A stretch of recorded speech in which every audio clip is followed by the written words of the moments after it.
junkies, dropping out the Zans. My bitch still love me, shit get ugly, start whipping up the tan. You know I got drugs, I've been the plug for eons. Show 'em no love, I can't fuck with no peons. Niggas still focused, niggas not playing. I keep that rolling, got rocks on hand. Whip that Kobe, got the drop on 10. 2-4, chain imported, you not imported, you can't get in. I like this stunt, run up a check whenever I spin. Gotta get bread, I only accept, never regret, I gotta repent. Black on black, I keep that Mac inside the Benz. Got a black Mac, got a black Benz, them sis twins. Never been sick, gotta get kicked. Walk with I hate, I had some skates. Look at my neck, it cost the crib. Water wheel, that's all it is. Back still running, serving to the junkies, dropping out the Zans. My bitch still love me, shit get ugly, start whipping up the tan. You know I got drugs, I've been the plug for eons.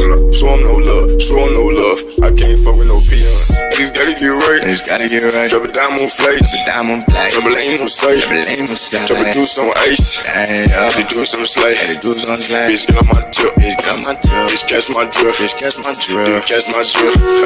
Bubba tag on slip, take a bag, that shit, say you can swim, link my Tim's, Da Vinci trench coat, with the front end, I straight my grill, yo bitch is peeled, my life too real, I'm too real, a young nigga with plastic when I bag it, all them all gotta have it, I play the trap like a savage, trapper turned into rapping, I don't know how this shit. Back still running, serving to the junkies, dropping out the Zans. My bitch still love me, shit get ugly, start whipping up the tan. You know I got drugs, I've been the plug for eons. Show 'em no love, I can't fuck with no peons. Back still running, serving to the junkies, dropping out the Zans. My bitch still love me, shit get ugly, start whipping up the tan. You know I got drugs, I've been the plug for eons. Show 'em no love, I can't fuck with no peons.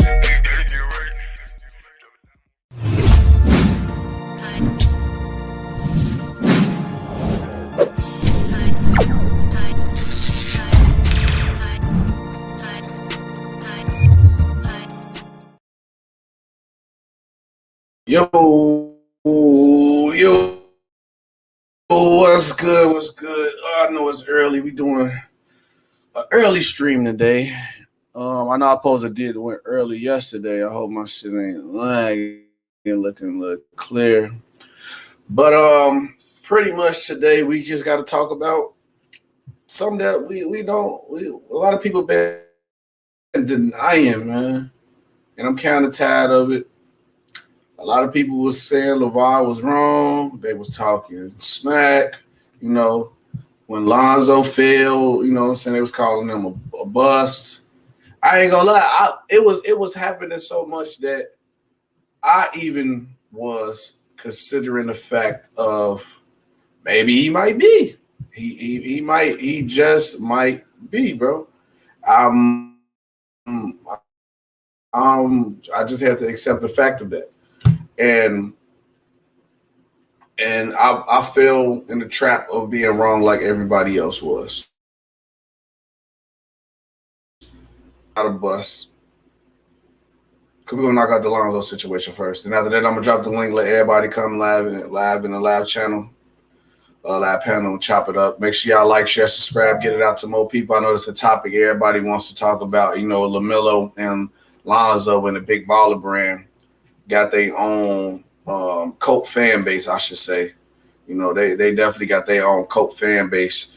But to me, Lonzo been balling and all his haters been quiet. Like when it was time to call him a bust and everything like that, it was loud. They was talking crazy. He's a bum. Even when I made the video saying that the Bulls should trade for Lonzo Ball, everybody looked at me crazy. We don't need him. I'm like, bro, he's a good player, true point. Lonzo Ball, last couple games. Last game, 23, 7, and 8, 2 blocks. 16, 3, and 4. 20. Shot 6 from 10 from the three-point line. Had 8 assists. Right now in the league, I can keep going down the stats.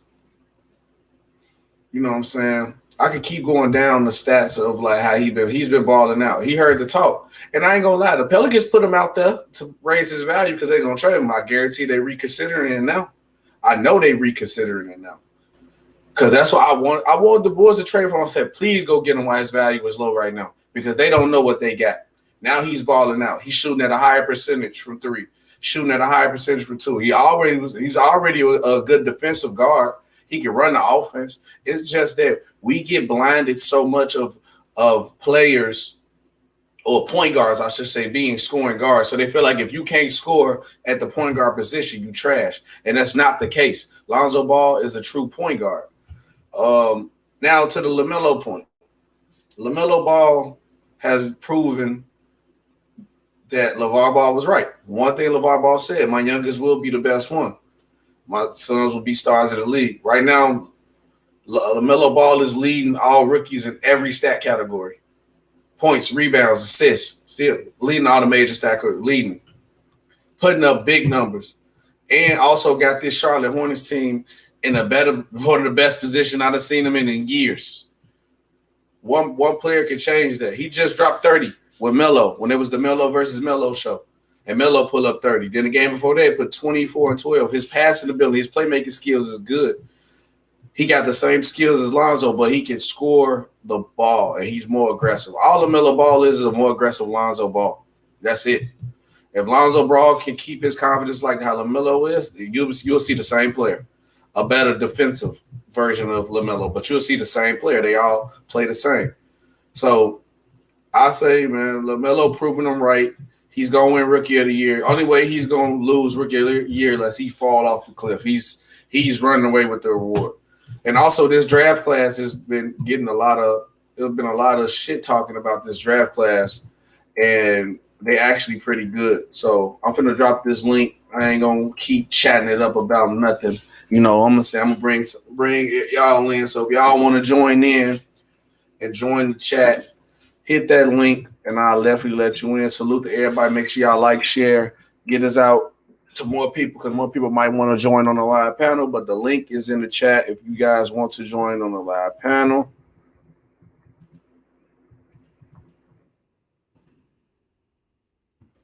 And my boy Taj in the building. Taj, what's up, man? Super Taj brothers. I'm gonna start calling you that.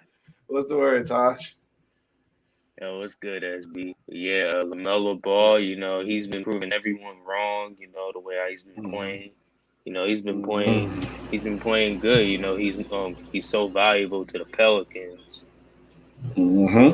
Yeah, he is. Yeah, and I'm pretty sure that some teams would love to have a guy like Lonzo Ball on the team, like your Bulls want Lonzo Ball, you know, for the playmaking. And LaMelo Ball, you know, LaMelo Ball, I think LaMelo Ball, you know, is being more confident than Lonzo Ball is now because LaMelo Ball from the jump, like he's been getting that feel into the game, like more than Lonzo did, you know, in his rookie year.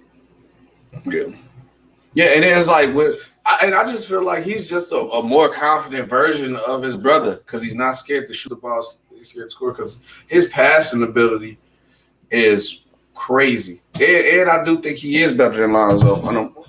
Shout out my cousin Marvin in the chat. Yeah, he definitely way better than Lonzo. His upside is higher because we done got like a feel for what Lonzo Ball is. He'd have been in the league a nice couple years. Because it's like once his confidence is shot, that's his only problem. LaMelo is not short of confidence at all.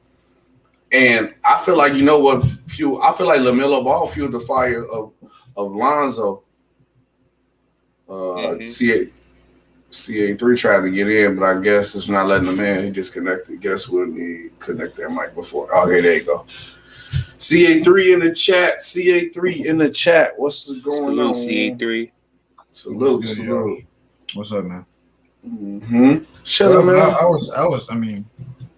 I will admit though, I didn't think he was a bust early on, but I was worried that he wasn't going to turn to where I thought he was going to be.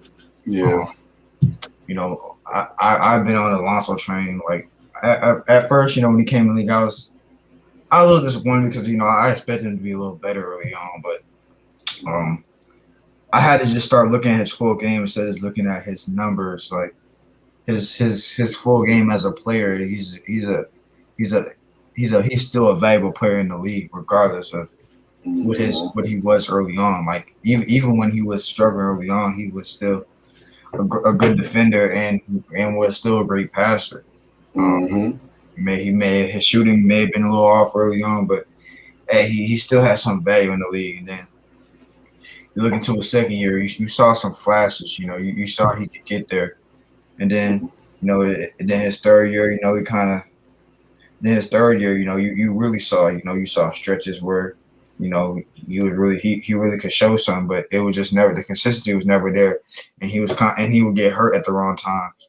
Like, so you kind of got worried. And then this year, at the beginning of the year, he had those knee issues, and he didn't look aggressive early on. I was worried, like, is Lonzo really going to finally hit his stride? But it looks like not.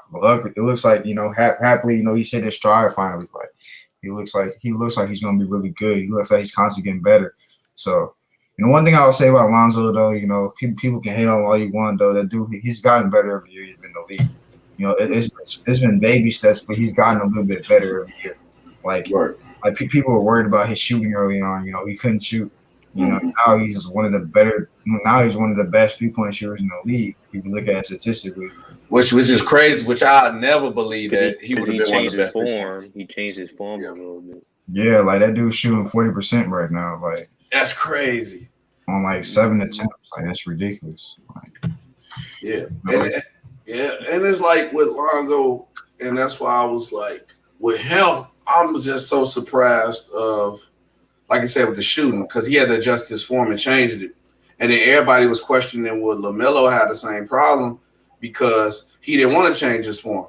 And he showed it, like, bro, I can shoot. And that's what I like about LaMelo. He got the confidence, like, bro, I'm not going to let y'all change my jump shot. I guarantee you I can shoot.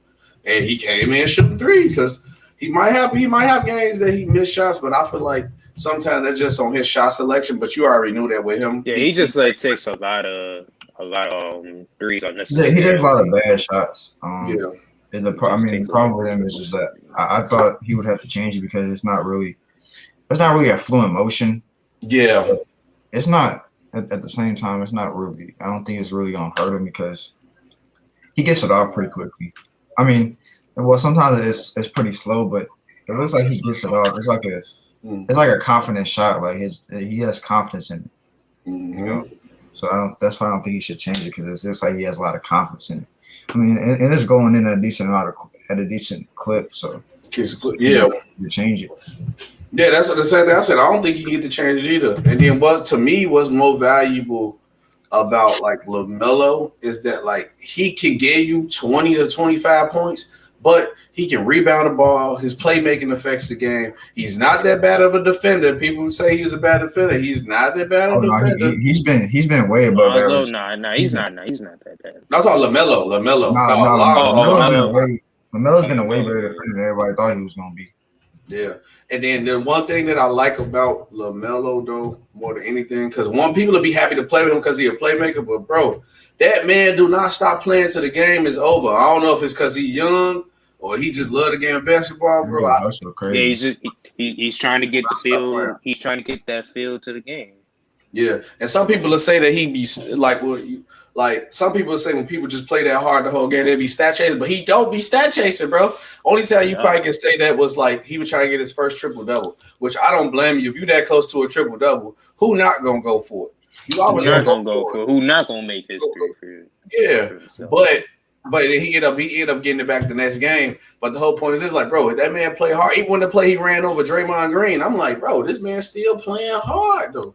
So it's like, I'm not mad. How can you not like that when the young that he wants to play? Like, we need that easily. So, man.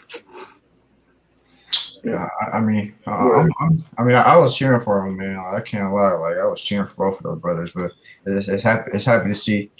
I'm happy to see them find their stride though, for real. Like, they both look good right now.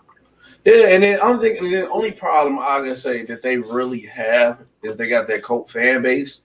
Like I said, because it's like you Coke can't. fan base. You said the Coke, yeah, Coke, no, Coke fan base. Like, yeah, because it's like when we was on like Lamont's show, and then when you go try to like, they can't even understand when like you're complimenting the guy, but they'll take it like as you hating on him, saying if he need to prove his game, do better, or say something about him. That it'd be annoying. I mean, like I used to try to go on their channels because like I really support them, but I just it's just coming to a certain point where like I can't because it's just becoming it's just like guys like DKM, Ball Fag. It's just becoming like but I mean like I don't even like Ball Fag. He's straight, but like there's these other guys like they being on Twitter and they being on YouTube with the same titles, the same excuses. Like it gets annoying after a while. Like I can't lie, like it gets annoying. Because I don't think nobody hates on them. I think they'd be good, but because like I said, me, I was with Lamont earlier on. Like, I don't want to rush Lamelo. Like, it's not because I don't think he's good. I think that dude. I thought from the jump that dude was the best player in the draft. But I thought from the jump, it was just I didn't want him to be rushed out there and him turn out and him not reaching his potential because he was rushed out there.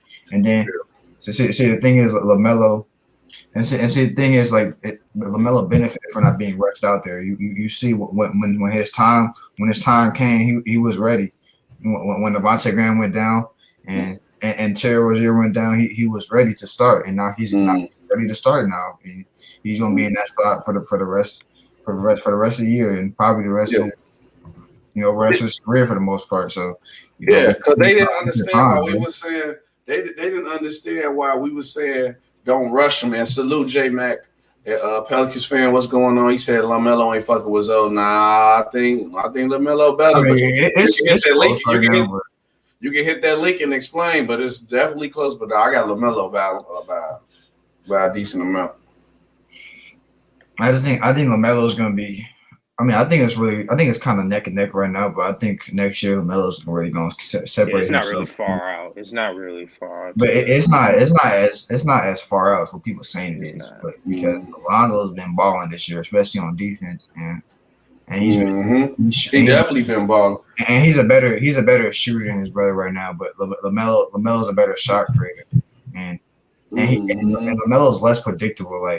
Like you don't know what Lamelo's going to do. Like the problem with Lonzo is that he's kind of predictable. Like he does. Like I still have a problem with his aggressiveness at the rim. Like he's very like when he goes to the rim, he doesn't go up strong enough.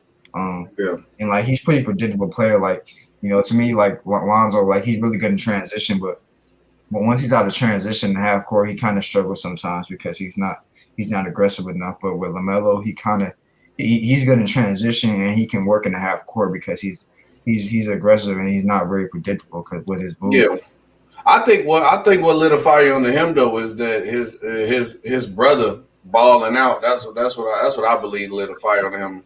Saying his brother ball out and everybody talking to him. I think the day because he had a little slump.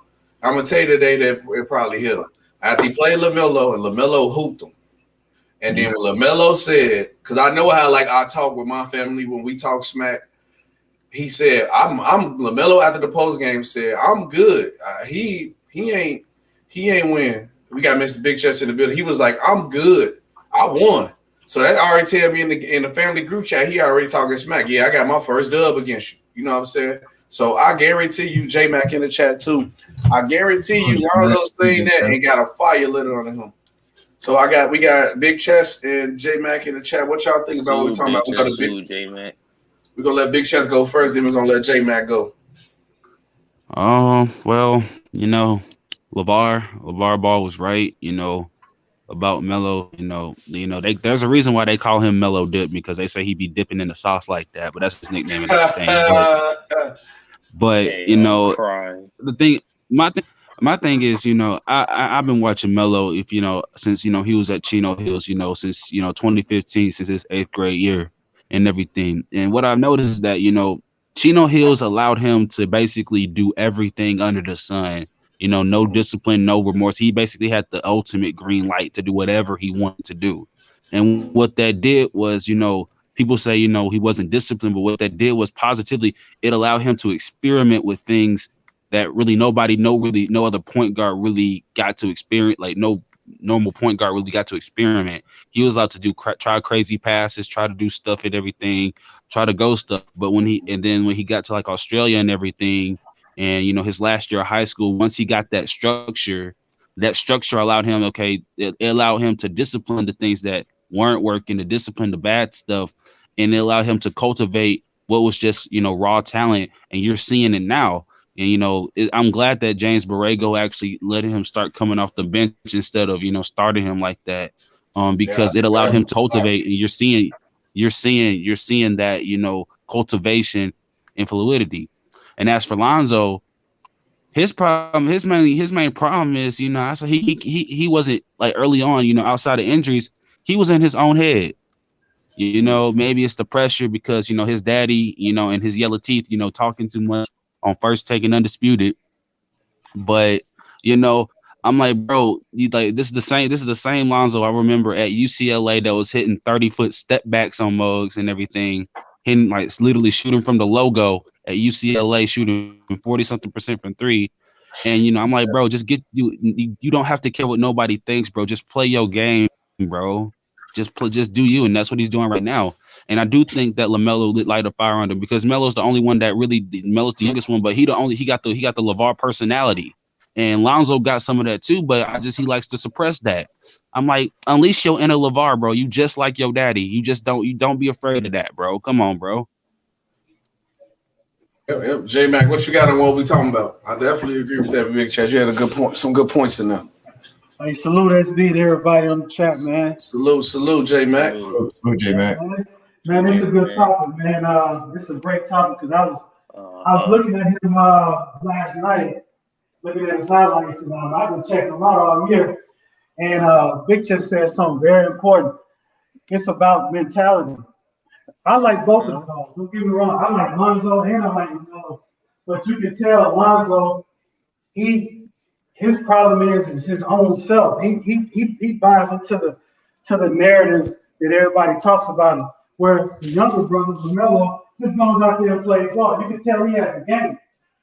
Lamelo has the game for today's NBA, and he's showing that it's really not about what people say, it's about what I do on the court. And by him coming in and being on the bench, trying to just slowing his way into the NBA, seeing how things are going, being on the road from place to place. Once he finally gets in, he gets comfortable. Once he got comfortable, it's just like playing in the playground. Now it's time to play my game. And everywhere he's been, like when he went to Europe and played, he was able to have freedom. He wasn't controlled. So when you have freedom, you get a chance to work on your game. That's what's going to separate him from a lot of these rookies and young players coming up.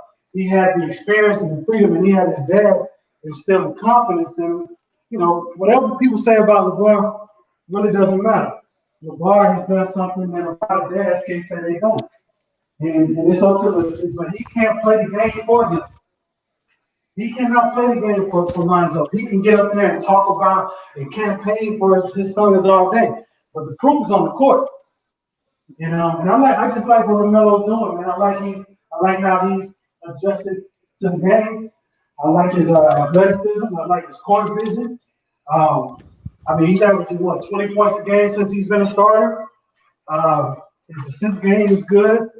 I just see a lot of upside from LaMelo. And there was a lot of people talking about how LaMelo was a bust. If you want to judge somebody off their first 5 games, there's a lot of busts in this league. Yeah, it's a lot of busts. In any sport. Even 1 year, even if LaMelo doesn't have a great year the rest of this season, we've seen now that he can play this game on the highest level. So, that's my thing. We sit there and we like to criticize and just tear everybody down game by game. That's tiresome. Let's let the man get a body work in before we start crucifying. A lot of that stuff is for clickbait, though. People who like the game and enjoy the game, they know that their kid can play. That's what I got to say for. Yeah, and then I'm glad you brought up the Lavar Ball thing, because for somebody who, because I'll be real, like, I love my father to death. I love him, but he wasn't the greatest dad, but like Lavar Ball did something that I look up to him, and that's that he set the standard of what you're supposed to be as a black father. You're supposed to put your kids in position to be set for life. He put each and every one of his kids in position to be set for life. And a lot of people will say that LaVar Ball didn't force none of them to hoop at all. They said what they wanted to do. LaVar Ball said, okay, I'm going to make y'all work. Put him in position. That's what you're supposed to do as a parent. I salute LaVar Ball. A lot of LaVar Ball was getting a lot of hate because he was talking too much. What you supposed to do? This is my kid. I'm going to big up my son. Even I seen like Amon Shumpert had an interview not too long ago. He said when some kids tell their parents they want to be a basketball player, they be like, oh nah, man, you know that's one in a million chance. He's like, nah, bro, you supposed to big me up, hype my head up, tell me this, tell me, you know what I'm saying? That's what you supposed to do. That we got Dave James in the chat, but that's what you're supposed to do. You supposed to big up your kid. Okay, look, son, this is what you want to do. Okay, well, you got to work hard every day. There's a million people training like you, so you got to work 10 times harder than the next person. You need to go to school. You know why you need to go to school? Because you need to learn how to manage your money and be smart enough to what to do. Because if you sign all these bad contracts with these agencies, they go mess you over and take your money. So you need to be smart. So that's why you need to go to school. Boom, get it together and help them push the issue. You're supposed to push your kids to be successful. We got Dave James in the chat. What you think about what we talking about right here on this topic? Man, I agree with y'all, man. A lot of these niggas went quiet when Lonzo started hooping, bro. Mm-hmm. Ain't seen a lot of videos anymore, man. I ain't seen nothing. Like LB, you know LB? I heard of LB. Yeah, LB, yeah. That nigga was eating on Lonzo, all type of shit, and I ain't seen a video from him in a long time, bro. Yeah. Hey, Dave James. Yeah. Dave James. Yo. Man. Oh yeah, I forgot, man. So we was talking about so I was on LB's panel early this morning, like 2:00 in the morning, right? Yeah. And we was talking about Trey Young and everything, and you know how he needs to stop whining to the refs and everything.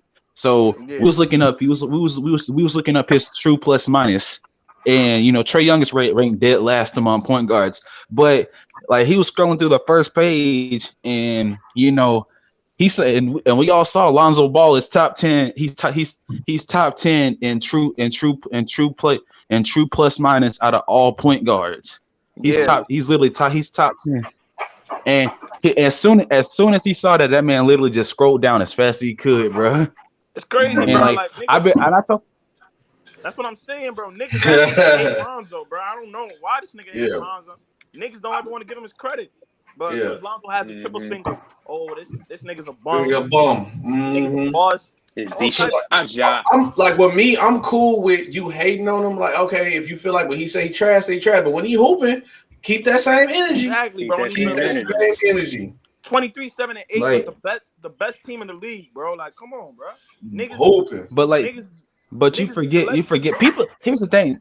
Nobody reads people forget the draft analysis and the draft grade on Lonzo. This is exactly what I'm literally reading, right? I got the thing printed out. They literally said Lonzo Ball, phenomenal passer, great defender. They literally said he was going to fit in immediately as an NBA defender, and he was probably going to be an all-NBA defender by his third or fourth year. That's what they said. He's going to be an all-NBA level defender by his third and fourth year.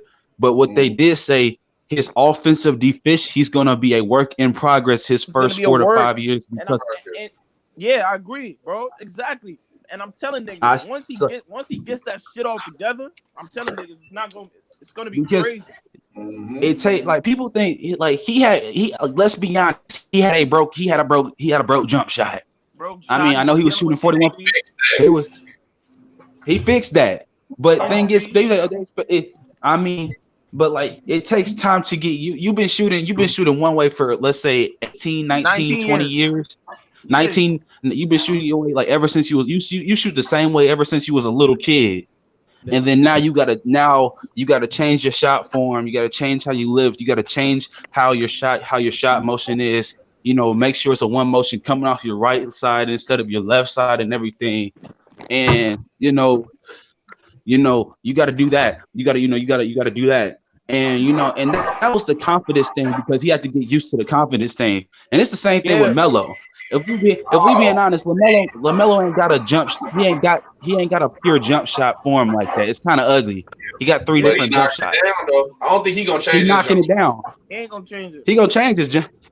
He gonna change his jump shot. Snapping on the Bulls screen today because the Bulls play today. So the USA team and the world team was announced. The rosters goes exact: Lamelo Ball, Anthony Edwards, Tyrese Halliburton, Tyler Hero, DeAndre Hunter, Keldon Johnson, John Morant, Michael Porter Jr., Zion Williamson, Jameis Winston. That's Team USA. Team World is Precious Achulia, Nickel Alexander Walker, Davey Achinza, I think I said it right, RJ Barrett, Campazzo, I don't know who, that's the dude on the Nuggets. I know you're on the Nuggets. Brandon Clark, Dart from the Thunder, Ruchi Hachimaru from the Wizards, Theo Meldon, and Michael Boulder. Hey, wow. Kobe White or Patrick Wood. Damn. Wait, they didn't. I don't think they ain't gonna have the Rising Stars game this year. It is. That's the Rising Stars roster. They do it by USA versus the world. Wait, but what time is it gonna be? Because they didn't say nothing about it. Let me check. Let me look back on this post right here. No, it don't say. Lonzo's Matt Hardy and Melo. Hey, that's my cousin. He's stupid. Yeah, he tripping. Tripping. But that's the big. That had to be rolling. But I mean, the Hardy boys was cold though. Yeah, the Hardy boys was still cold though. I won't say LaMelo's better than Lonzo though, bro. I don't think so. I think he is. LaVar was right. I mean, LaVar. He said if we look at all three birders, if we just talking about absolute just raw unadulterated talent, that got to go to Melo. Yeah, he has the highest ceiling right now, in terms of the. I don't even think it's. Well, yeah, Lonzo has a more complete game. He's a way better defender. He's been in the league his long. IQ is better. Sharpen his game up. Yeah, Lonzo's better than that. Yeah. And I still think Lonzo has another gear he could go to that he ain't unlocked yet, bro. Yeah. Okay, Dave. Now watch this. Is LaMelo playing better than Lonzo his rookie year? Yeah, for sure. Yeah. See. Way better. Way better. We gotta compare. Way better. Because once LaMelo actually they sharpen his game up some more, because he getting better. Oh Lord have mercy. He gonna be a problem. I ain't gonna lie. He gonna be a problem. Because the one thing I like about him, bro, he's not scared of the moment, bro. He's not scared of no moment of anybody on the court, bro. I saw this man was flying out of bounds and he still tried to shoot a 3 off balance. That's what I said, bro. Play hard, bro. I love it. Man, yeah, the scariest thing is if one day they end up on the same team, bro. That's gonna be the scariest sight for the NBA, bro. Trying to tell motherfuckers. And the crazy part about it is it might gonna happen because look, Lonzo's gonna be a free agent. But where you think you want to go? Because think about this, y'all forget this. What? Go ahead, Dave. I think Lonzo might end the season averaging like 18. I'm gonna be honest. He might end the season averaging like 18, around 18, or up to 19. I won't be surprised if he even goes up to like 19.4. But I don't think it's gonna go up to 20 because of Ingram is 9. But he ain't go up to 20. Yeah, but I think the Pels are gonna pay him, man. I'm gonna be honest. They better.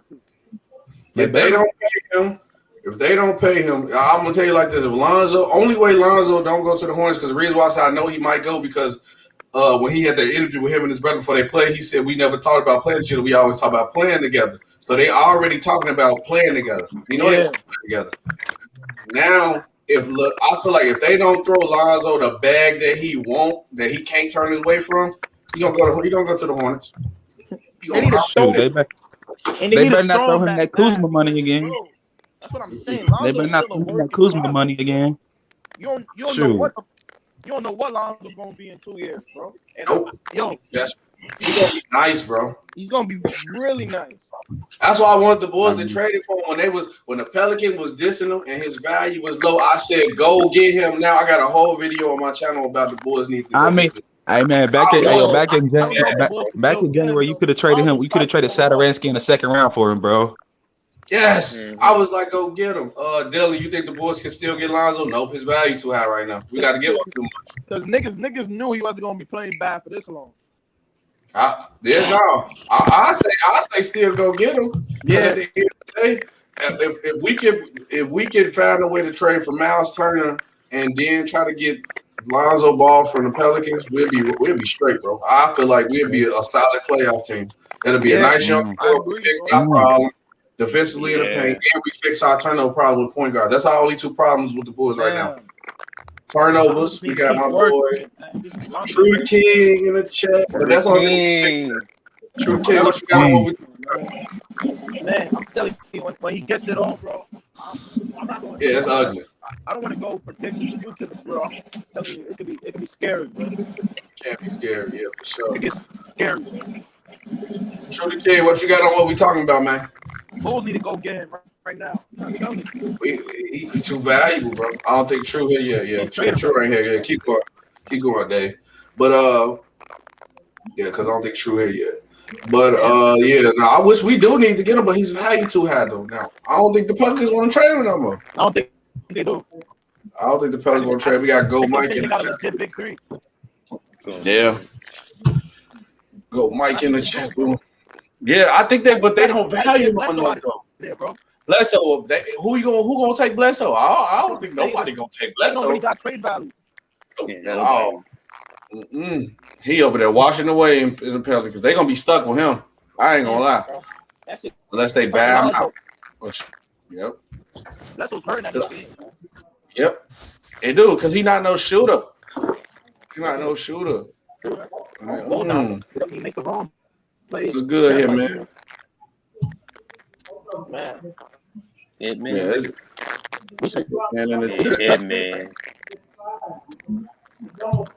Hey, y'all go check out my Goat Mike versus Hitman 2K battle. It's epic. Oh yeah, I need to see. Yeah. Go check that out. We'll check that out. What happened? Who won? Goat Mike 15-8. Goat Mike beat you. Hey, you think Goat Mike beat you? Yeah, Hitman got dropped, bro, for the game. Hitman got his ankles dropped for the game winner. Hey, that's tough. That's tough. But man, look, I think I could definitely see that happening though. I could definitely see True, you here now, my boy? Yeah, I'm here. You hear me? Yeah, we can hear you. We hear you. What's going on? What you feel about what we talking about on this topic, man? How you feeling?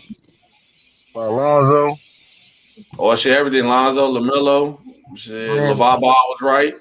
What you think? I mean, Lonzo he a bust. Fake dog. You said he a bust? Fake dog. But he's playing better. He's in the right direction. I mean, Lavar is looking right now, man. I mean, Lonzo, he's getting better. I mean, he's having a slow start. Lamelo having a faster start compared to Lonzo. You know what I mean? So that's the only difference, really, though. Mm-hmm. And that's why I'm like, he's stupid, man. Like, did y'all stream that though? No. Big Chess, y'all ain't stream that? I basically, I got 2K on my Xbox and everything. So I created a Goat Mike player and I created a Hitman X player and I just put them on blacktop. Hey, you made Hitman X 5'6"? No, I made Hitman. Like I had Goat Mike at 6'2". I had Hitman at 6'1". Actually, Hitman X was the higher overall rated player though. I gave Hitman X. I had his signature skills. I gave him Deadeye. I gave him clamps. I gave him pickpocket. Mm-hmm. Like I gave him basically all the deep. I gave him closer. And I gave him microwave. Goat Mike got the ankle breaker. He got ankle breaker, but I actually moved that up to Hall of Fame, because of my team. I'm done. But Kid Trunk said you gave him 45 overall. I'm done. Oh no, he said you gave him I gave a Hitman X had a 95 overall, and a Goat Mike was a 93 overall. That's tough. But Nah, man, it's just like it's like but Goat like it's the game. You see, man, Goat Mike was playing elite defense, bro. I mean, he was fouling, but like he was playing. I mean, the animation was kind of cheesy because Hitman X, the only way he scored most of his points came off of offensive rebounds because the animation wouldn't let Goat Mike get the rebound. But like once Goat Mike going, there's this one shot where it's like, you know, he does a snatch back and Hitman just starts sliding to Antarctica. That's tough. I ain't never. You got Go Mike with Kyrie Irving crossovers. That man was doing pump fake. The game winner is like Goat Mike's dribbling. He backs up and then he just hits a series of dribble moves and Hitman X just falls down like the I'm falling, I can't get up lady and everything. And and shoot, Goat Mike does a tomahawk reverse jam for the win. That's tough. My bad. My bad, SB. I had to restart my whole phone, dude. Damn, that's tough. No, this is good. What's good, Go Mike? What you got on this topic? What we talking about, man?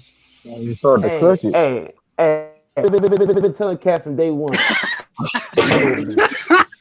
I've been saying I was saying that before he got in college. Let's go, Mike. When he play overseas, he remixing, man. He remixing. What? You remixing. I know my phone kind of jittery right now. My phone is jittery right now, but like I was saying, I've been saying he was a beast. When he played overseas, I've been saying he was a beast. You gotta do all that. Hey, I'm not trolling right now. I'm speaking facts. Your phone remix. My phone's old. My phone's old. I've had it for a long time. Okay. I don't upgrade my phone until it break too. So it ain't the only one. My phone it's got a break for me to upload. It's got like completely done. Yeah, that's me. Now, back to what I was saying. LaMelo Ball, when he played overseas and when he played in college, I've been saying this dude gonna be way better than Lonzo. Nobody believed me. Everybody said I was capping, but hey, it's been proven now. You see it. Yeah, he been balling though. A lot of that's why I said like when he been Lonzo too. You said who better than Lonzo? LaMelo Ball way better than Lonzo. He got better confidence too. His confidence level is better. I say LaMelo better than him too right now. He's in the past. He's driving the score. that man driving the score. Your phone really tweaking right now. It's tweaking. I thought it was my Wi-Fi. I had to look like, man, do I got too many links open? I know mine. Yeah. That's why you on the iPhone 2C. I ain't seen the iPhone 2. I put up on Hitman last night, SB. You did? I put up on Hitman X last night. He said he bet me 200. He bet 200 on the Phoenix Suns versus the Lakers in the playoffs. He bet me in ticket. You bet a 200. Oh, he's tweaking. He done. You better hope AD he bet hurt. 200 on the Phoenix. So what, SB? You better hope AD hurt. That's the only way they beat them. Nah, man. Even if AD didn't play, the Phoenix Suns still not winning those 7-game series, dude. No, I think they can win. I think they can win without AD. Yeah, I can win without AD. We can beat Phoenix in 7-game series without AD. We can beat Phoenix. That ain't no problem. With LeBron by himself? LeBron by himself took Golden State to 6 games without Kyrie, without Kevin Love. This man has taken many teams to 6-7 games without having a full healthy team. He's done it time and time. He's proven it. He's proven what he can do. He carried that trash Cavs team to the finals. Fought the Spurs. Lost in what, like 6? Got swept. Go, Mike, you got to fix your mic. Go, Mike, reset your phone and come back. Your shit's still jittery. Your shit's still jittery. Go back. All right, wait. Go, Mike. Go back and fix it. Your shit's jittery as hell. His phone doing the Cupid shuffle. Oh, we got Lou. What you thinking about what we talking about, Lou? Hey, you already know how I feel about this. Go ahead. What you got, man? Hey, I'm finally happy that Lonzo getting his credit. And you already know I told Cash about this nigga Lamelo. That man is basically Luka, but younger. How you say that, Lamelo and young Luka? I think Lamelo might be better than Luka. Luka's starting to look overrated to me. I ain't gonna cap on say he a bum, but you gotta play defense. See, that's the thing. Lamelo don't really play defense either, and they basically have the same exact skill set. So I'm like, that's not really true. LaMelo's not a bad defender. He's low key. LaMelo a nice defender.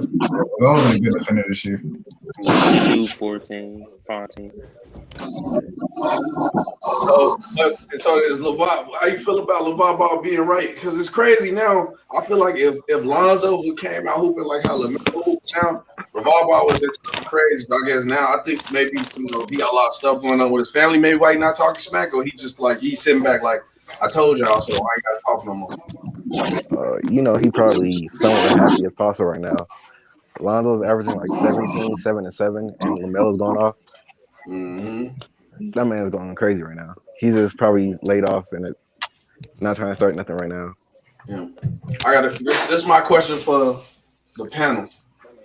All right, so Lonzo Ball balling now, and this contract is we're just talking about it. So do you guys think he finna just go ahead, go to the Hornets with his brother, or you think he gonna stay put? Where you think he might go?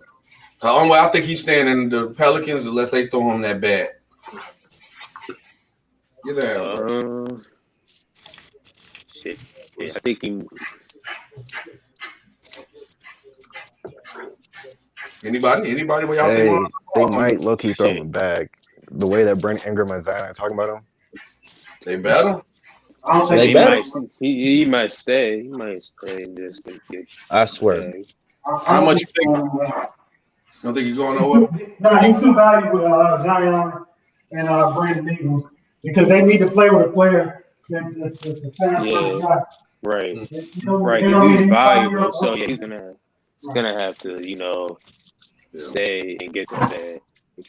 Yeah, because I feel like this though, the Pelicans ain't gonna realize the value that they had in Lonzo until he gone and he's off the roster. When he's gone and off the roster, they're gonna realize like, we don't realize what we had. Because like J Mac just said, his value to Zion is like crazy high. It's crazy high. Crazy, stupid.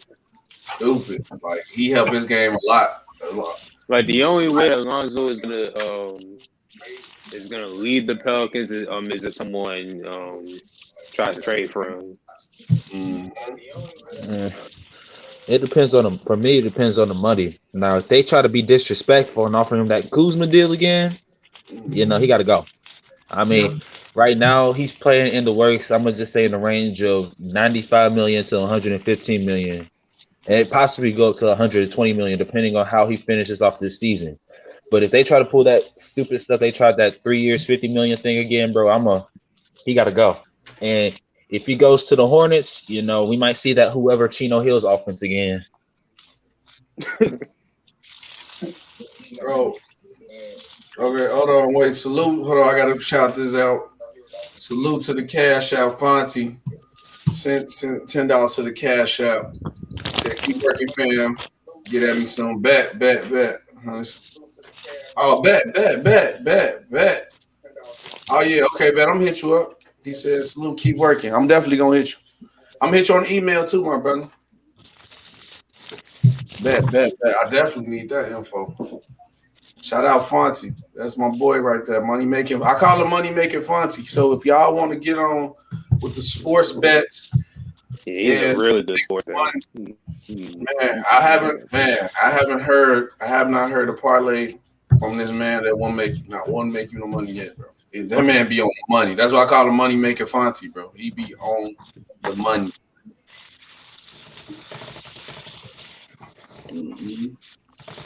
Go Mike, you good now? Go Mike. Let me he say something now. I don't want you to be DJ. Go Mike. Yeah. You good now? Am I good? Yep. You good? Go ahead. Now what you were saying? Okay, so like I was saying, if my phone started doing some different shit. It's doing it again, but go ahead. Again. Hey, Hey man, I It's try to good, talk man. too fast sometimes. Yeah. But man, Nah, LaMelo Ball is heading. He's head and shoulders better. He head and shoulders better than a lot of rookies. Head and shoulders above these niggas. For one, this man played overseas where they hand check and they play physical, so he was already like kind of prepared for the physicality of the NBA because he already played overseas and all that. So I already knew he was a beast once he did that, and then he came to college killing them dudes, dropping off big time passes, getting dunks and shooting. He knows how to use the pick and roll very effectively. Almost like a veteran point guard almost. And he's only what, 18, 19? 18, 19, something like that. Mm-hmm. So he has a higher ceiling than Lonzo. It's not even close.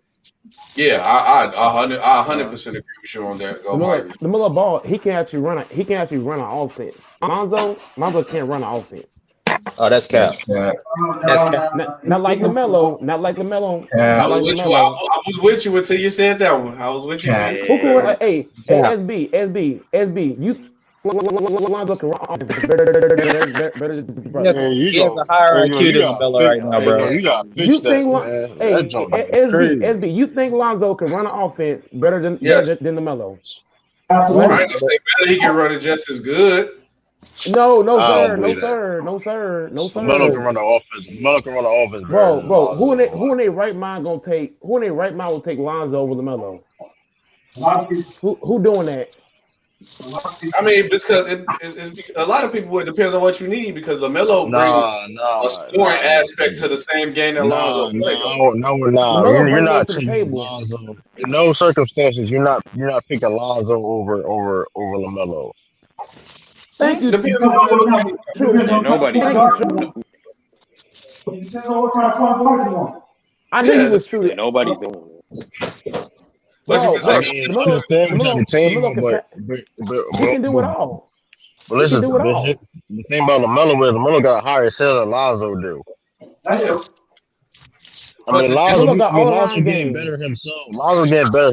But you see, it took Lonzo a longer time to even get to this point. Yeah, Melo was at this point past. I mean, it's like I don't know, man. It's like Melo's the Gohan man of the Ball family, man. I mean, he's just naturally gifted, man. He called him Gohan. All Lonzo got on the Melo was defense. That's all Lonzo got on the Melo. And Lamelo not a bad defender. Lamelo not a bad defender at all. I ain't say it was. I'm saying Lonzo only had defense over him. Lamelo's not a better 3-point shooter. He's a better rebounder. He's a better rebounder. Yes. But we ain't gonna let you act that Lonzo is a scrub because he ain't. I think Lonzo is a Lamelo shooter. Damn, honestly, because I feel like this though. Y'all got to understand that Lonzo Ball is like seasoned. The best way to compare them is like when they was raw, when they rookie talent, just off what they have. Because when LaMelo gets the 4-5 years of his talent in the league, and he already gonna be in Charlotte as the number one guy, they're gonna push him as the number one guy. He gonna be just as good as Lonzo, but he gonna be more efficient. That's all LaMelo Ball needs to do is be more efficient. What if Lamelo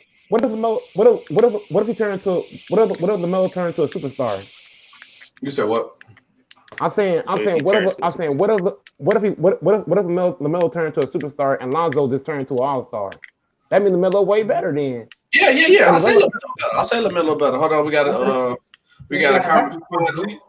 So for all my sports bettors, he's saying Magic, ML, Nets -13, Jazz -13. I mean -10. Got our book it tonight, fellas. Make that cash out. So go ahead and talk to my boy Fonty right there. He will help you make some money. So all you sports bettors who want to make some money, subscribe to my boy Fonty channel. He just gave y'all a free game right there. So if anyone want to make some money, follow him. Shout out to Fontaine. Fonty, that's money making Fonty, my boy. That's good stuff. Him and X capping. He says those are better playmaker and shooter. That's cap. That's all cap. I think they playmaking level is the same. If Lonzo, no it's way. about the same. Boy, if LaMelo's not like better to me, if anything. I just think LaMelo just play with their game is the same to me, but just one is better offensively, the other better defensively. Everything else, one play more confidence. One has more confidence, and one has way less confidence. Man, come on. Yeah. I don't know. Lonzo, I don't know if I would say he lacks confidence, but Lonzo he feeds into the narrative too much. He's too much in his head. But his head is in his ass. That's the problem. That's the problem. His head is in his ass. Get his head out of his ass. Right. He ain't confidence. He can play. Lonzo can play. Lonzo definitely can play. Yeah, he just needs to just shut up all that chatter in his head and just ball. Why red pill alpha on you again? Go Mike. Oh my God! Damn. Red pill alpha. Why he following me? Why is he following me? God dang! Because you be trolling. Red pill alpha. Go get you a girl. Stop following me. Go get you a girl. Stop following me. I gotta ask you, man. So go, Mike. Did you average 30? Oh my God! I mean, he commented. I gotta say a salute to the chat, man. I gotta the chat up there, man. SB, Red Pill Alpha ain't got no life. He ain't got no girl. So he follow me everywhere I go. He follow me on Hit Me Next channel. He follow me the Big Sis channel. He follow me the SB channel. Hey, look. Like I said, I don't care about scoring. I care about defense. I'll play on that. Yeah. I mean, let me. If I get 5 points, I don't care. I'll put you said last night that you averaged 30, 10, and 10 in high school, bro. Like I said, Big Sis, if you leave me wide open, if I'm wide open, hell yeah, I'm gonna get 30, 10, and 10. No, stop. No, we're gonna do this well already. I already pass. Michael Cornelius. We gonna stop the bully right now. That ain't my real name. That ain't my real name anyway. I don't give a name. I don't care. That's not my real name. That's not my real name. Bro, come on. It's not no fake name, nigga. That's not my real name, dude. Yeah, he said Michael Cornelius. That's not my real. That's not my. No, it's not. You want to bet? You want to bet SCA3? That's not my real name at all, dude. Cut the cap. Cut the cap. How you gonna tell me? How you gonna tell me? Why is your name on Instagram, Michael? You ain't seen my birth certificate, nigga. How you gonna tell me? Why is your name on Instagram, Michael? Why is your girlfriend name? That's not my name, bro. I told you that shit time and time again, dude. Man, I mean, what it is. His name is name. My name is Jacob. My real name is Jacob Jennings Sharp, bro. I've said it time and time again, dude. You're a troll. No, I'm not. You're a troll. It says it on my birth certificate. It says Jacob Jennings Sharp. You're a troll. Take a picture. How you gonna tell? How you gonna? Part. Don't take a picture. You're a troll, dude. Like, how you gonna tell me? Your name is Jacob Jennings. Jacob Jennings Sharp. Yeah. Dude, to be in the law stream. So you basically you got the same name, but it got to be in the law stream. Bro, I don't know them. I don't know. I got a question. Your family call you JJ? Who? Your family call you JJ? That's your nickname, or they call you Mike? So if you call your girl right now, I don't got no nickname. So if you call your girl right now, what she gonna call you? Bro, whatever she want to call me, I let her call me. Whatever she want to call me, I let her do it. I ain't gonna say nothing because you really set yourself up on that one, go Mike. I'm gonna let you pass on that one. What you just said. What I just say? You let your girl call you anything you want. I'm gonna let you slide on that one. Yeah. What? You speak, bro. I'm not gonna fight with no girl, dude. I ain't finna do that. You fight girl? No. SB. What I'm saying is that what I say is I ain't finna fight with no woman, no girl. I ain't finna do that. Call me whatever you want to call me. You know what I'm saying? It don't bother me. Man, it's just shit. You different. You different.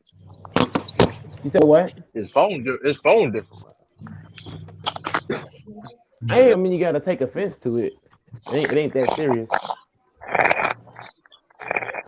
Real powerful. Why you keep? Oh, he said something else. He said he got life. Man, he ain't got no life. He following me. SB, why is he capping right now? He got life. He probably do. Kid Trucks, what you got on what we talking about? We got Kid Trucks in the chat. What you got on what we talking about? Oh shoot, man. You know, with Lamelo. Oh, salute. The thing with Lamelo Ball, somebody got Uncle. Mute your YouTube.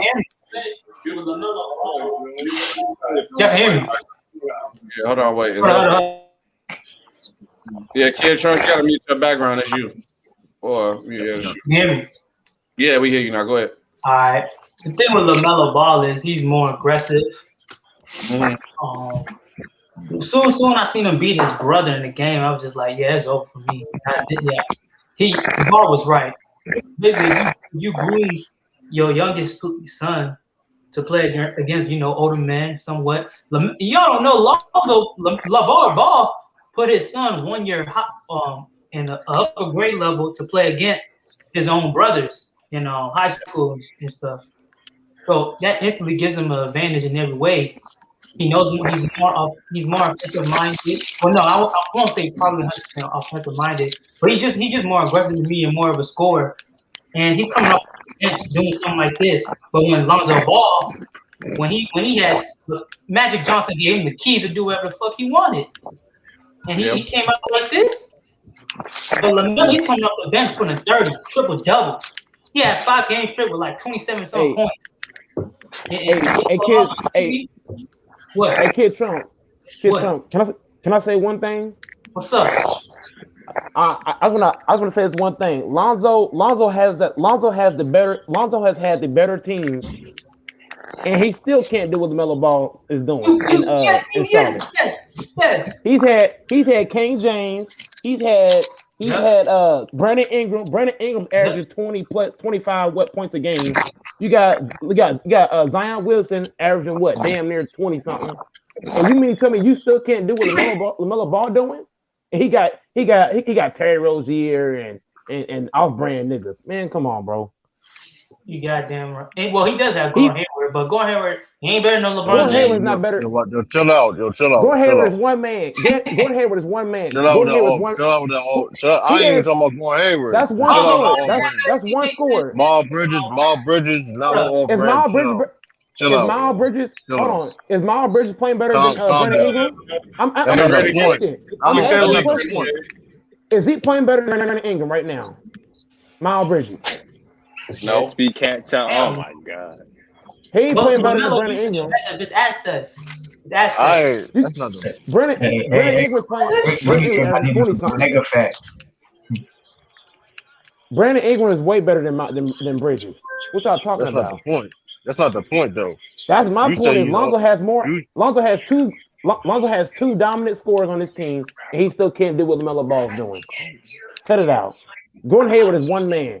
Name me somebody outside of Gordon Hayward that's on Lonzo's teammates level. Gordon Hayward is one guy. Gordon Hayward is one man. Lonzo got 2 guys. He got 2 guys they can get tonight. 2 guys, legit guys.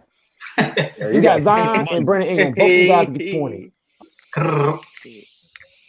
And he got Reddick. If Reddick get hot, he can easily get you 15, 16 if he get hot. Man, come on. And he got Steven Adams. Steven Adams is a walking 10 rebounds. At least 15 points. Man, come on. Magic gave him the keys to do whatever he wanted when he came out his rookie year, man. Stop it. What Lonzo coming off the bench, nigga, still doing his thing. And about to be rookie of the year. Come on. What if Lamelo Ball play for the Pelicans right now? Oh my God! I ain't talking about the Pelicans. I'm talking about the Lakers when he first started, when he came out as a rookie. You talking about Lonzo? Yes. No, Lamelo. Yeah.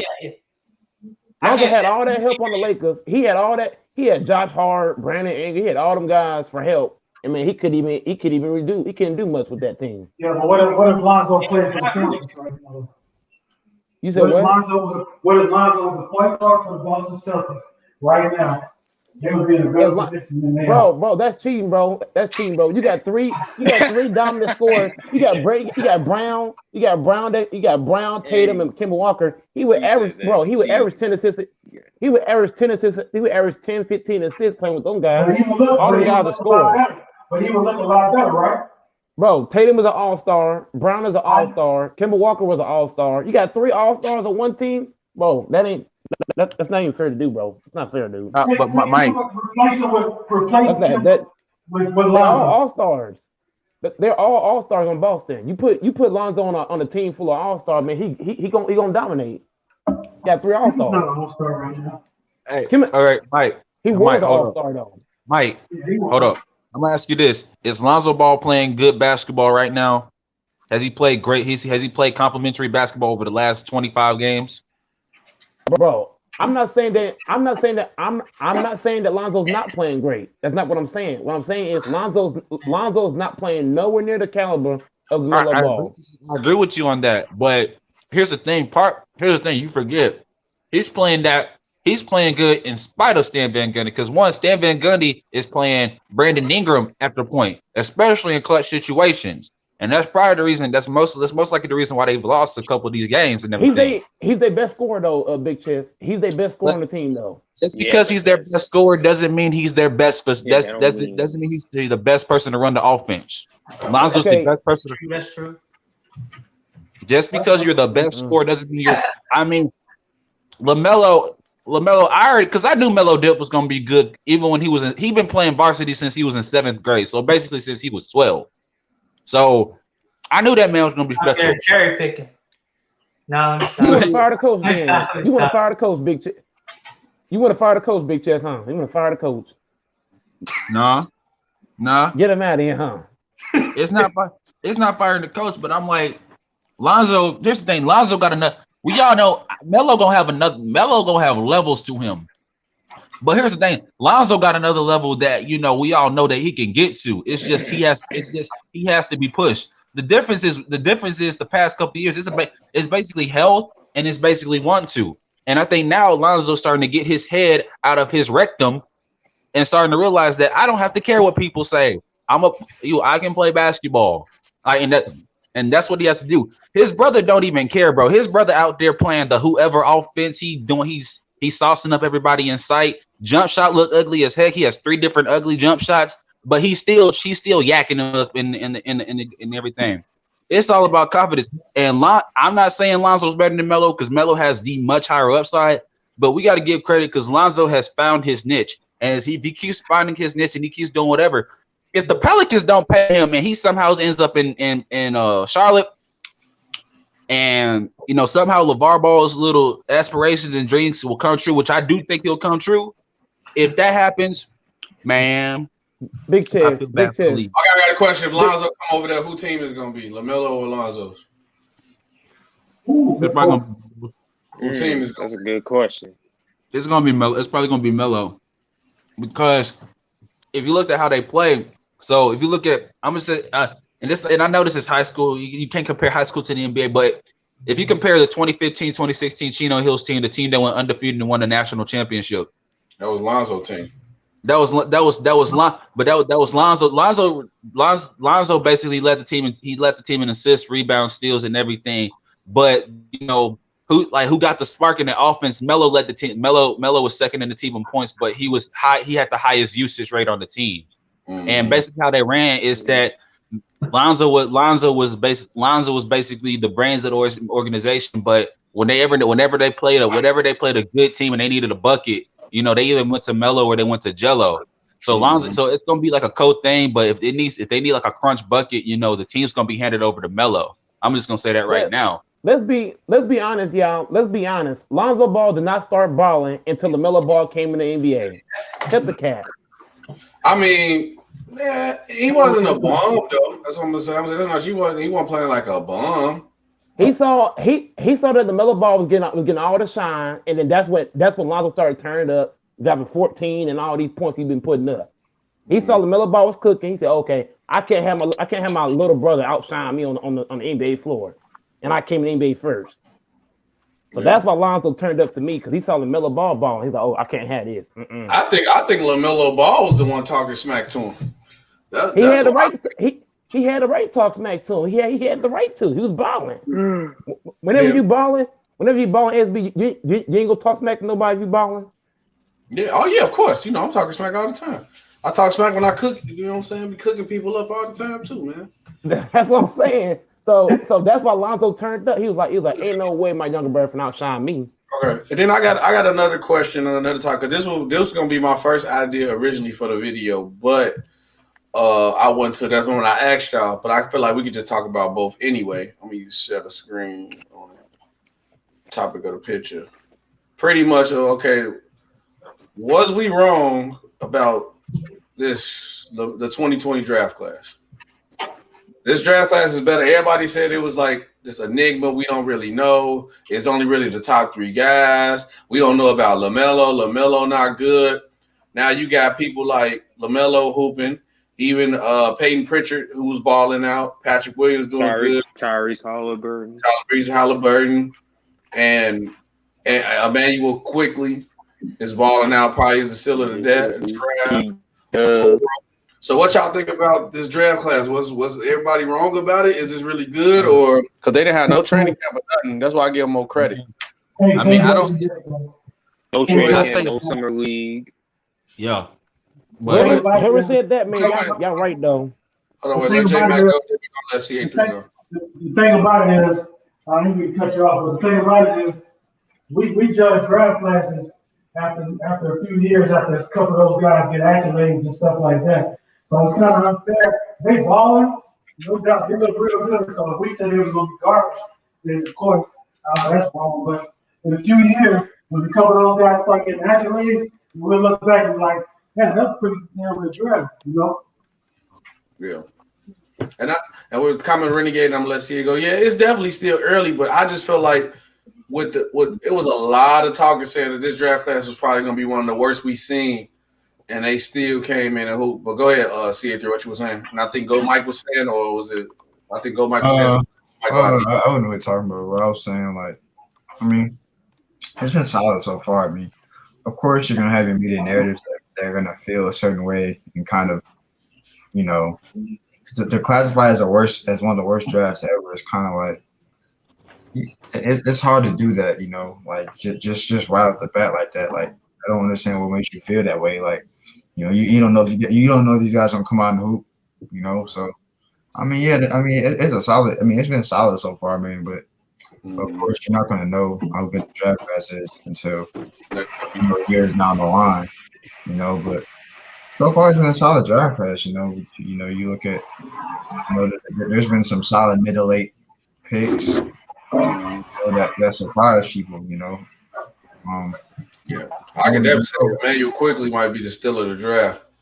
Yeah, he was definitely still a draft, and a lot of people even thought he was taking a little so, you know. Yep. A lot of people said that he was taken too early, and then you got I like the Okoro dude from the Cavaliers. He's great defensively. Sadiq Bey is nice too. Sadiq Bey, yeah, Sadiq Bey. He's definitely nice with the the Pistons. Hold on, AJ Mac, y'all going live today or no? Yeah, 7:00, bro. 7 Central. What y'all gonna be talking about? Yeah, we talking about it's just whatever Wednesday, man. We're gonna talk about Harden returning to Houston. They throwing his jersey in the Raptors.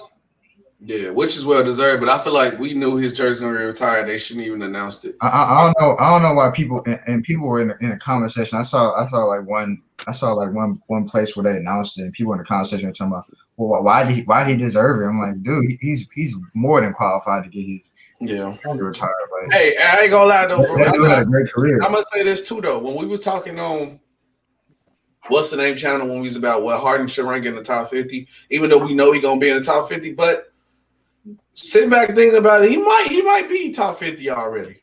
And it's like it took me when dude first said it. When dude first said it, I was like, nah, man. But then I actually said and just kept back looking at it, thinking about what he said. I'm like, bro, that resume is nice. A 6-man MVP, got a lot of scoring titles, led the league in assists a couple times, and was competitive in the playoff a couple times. Nah, he might be the. No, to me, he's top 50 already. But. Yeah, I had to read. It took me a day to really sit and think about it because at first I was like, nah, and I read to really look at his resume. But he definitely deserved to get his jersey retired though, for sure. Yeah, I'm J-Mac, I'm definitely gonna join y'all after the Bulls game. You know, the Bulls, I got to do the Bulls stream. I'm gonna keep doing them motherfuckers. Them motherfuckers getting traction, so I'm gonna keep doing them. We watch some more Bulls games.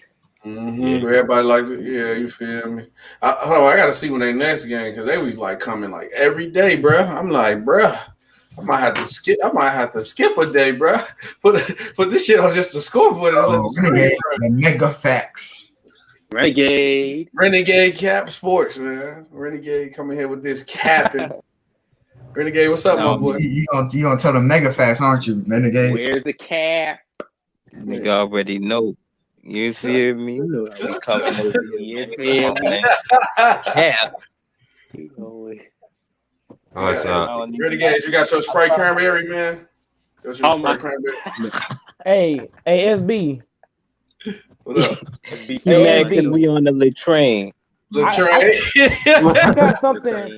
got something for everybody who be capping, man. Period. What you got, man? Stop the cap. You stupid. Cap. We're ready, but we're gonna let Renegade chop it up. What you got on what we talking about, Renegade? Wait, what y'all was talking about? Lamelo Ball, Lonzo, Lavar. Oh yeah, that. Man, them boys first started playing. Like when they first started playing good, it was on the same day, and them boys was playing good ever since then. I don't know what they were talking about. That family group chat was busting. The Melo parties in there talking smack. Like, boy, I'm better than you in the NBA already. Lonzo Ball, like, oh yeah, all right, I'm gonna show you. And all I do take Lavar, like, damn, you let your little brother come right in the league, be better than you. I bet he went crazy then. You know, I wonder what Jello gonna do. So if they come together with the Hornets, that Jello talk gonna be crazy. Yeah. I'm always gonna be looking forward to Joe. Man, this man speaking stuff into. I actually believe all three of them are gonna play together on the team, bro. I don't know why. I just actually believe that. Yeah. Oh yeah. Jello just fucked himself from that China shit, so they're gonna put him through the ringer worse. You know what I'm saying? He'd be in the league already if he wouldn't have did that dumb shit. Yeah. Oh yeah. Salute Jalen MD. I like his content. I saw he get all the NBA news and trade rumors. You need to come hit that link one time, Jalen, man. Get on this panel, man. But he definitely got good content. I'll be checking out his content too. Man. Yeah, let me see. Yeah, but SB. What's up? What's the word? Like you were saying about what you said about the 2020 draft class and everything. My thing was, I said the talent, the talent that people were saying, because the talent is not overwhelming. It's not like the 2017 draft class where it was really top heavy. I just said like this draft class, it will succeed. It would succeed if each player went. If the top players, if they were the right fit for whatever team. And Anthony Edwards is a great fit for Minnesota. Lamelo Ball is obviously a great fit for the Hornets. James Wiseman, he's doing his thing. As soon as he gets healthy and everything, he's doing his thing with the Warriors and everything. Like each player, like they're an exact perfect fit to their situation. And coaches, and I salute the coaches because they're not forcing these players to. They're not forcing these players to, to be like, save our franchise or nothing like that. They're gradually, they're gradually incorporating them into their team, into the offense and stuff like that. Now, Big Melo, Big Chess, you just hit me on the head with something I really, it made me think, and I got a question. Do you think, because the teams went for what they knew they needed because this draft was such a question mark. If you think teams started to do that, would you think put players who they would think be best successful in their system more? You think they'd be better off? The rookies would be better off? Because sometimes you go for best available talent, and you don't even care if you don't fit and just worry about it later. I know that situation comes out sometimes, but I feel like you said, because is it a bust really so far in this draft? Who can we say outside my head was a bust? I mean, not really, unless you talk about because it's really the top. The lottery picks they're all doing good. The lottery. Then you gotta, then look, it like they them young niggas, they more close to their environment than the older niggas. Like the older niggas, they've been playing with crowd. They used to NBA pro type shit. You know what I'm saying? They've been playing with crowd. Them old niggas been playing with crowds for like half these young niggas that just got in the league life. Like, you know what I'm saying? Yeah. So they more used to, you know what I'm saying, some of the shit that they got going on than they. then he's older. That's another thing. That's a great point because I was thinking like this: the pandemic has helped these younger players more than anybody because with a lot of players in and out, the young guys, they're the ones that's getting runs now because some of the best players on their team are in and out of the lineups. The young guys are balling. Mm-hmm. Yep. Because I was gonna say, look, I ain't never seen.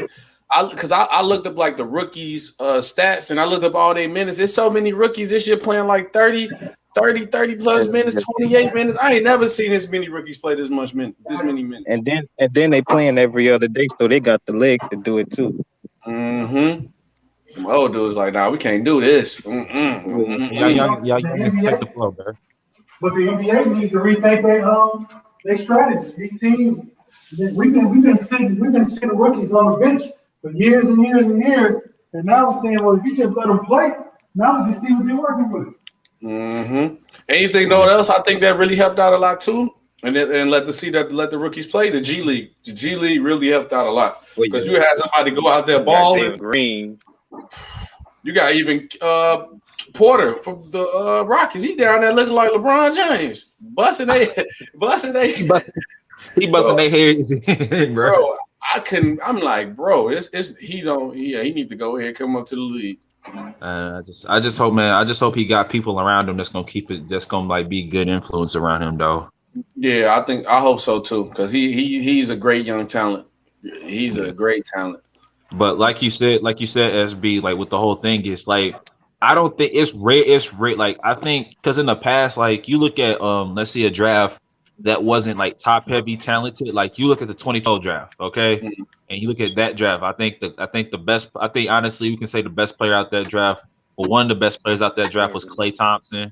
You know, Draymond Green ended up becoming all-star.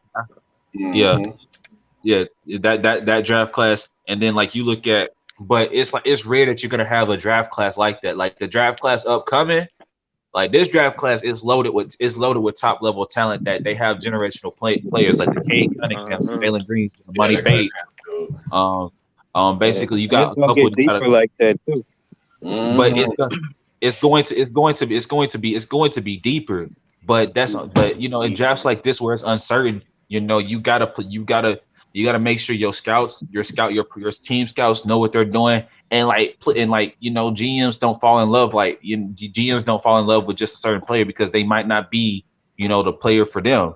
And you know, at the end of the day, I say, you know, it's a give and take. Like it's on the player. It's on the player. Like it's on the player to put the work in and everything. It's on the player to put the work in. You know, get in the gym, adhere to coaches and everything. But it's on the team leadership, the GM, to make sure.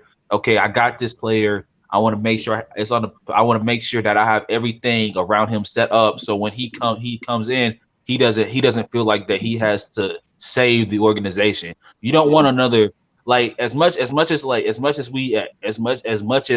adhere to LeBron James, we revere LeBron James for the greatness that he exudes and the decorum that he exudes every single day on and off the court.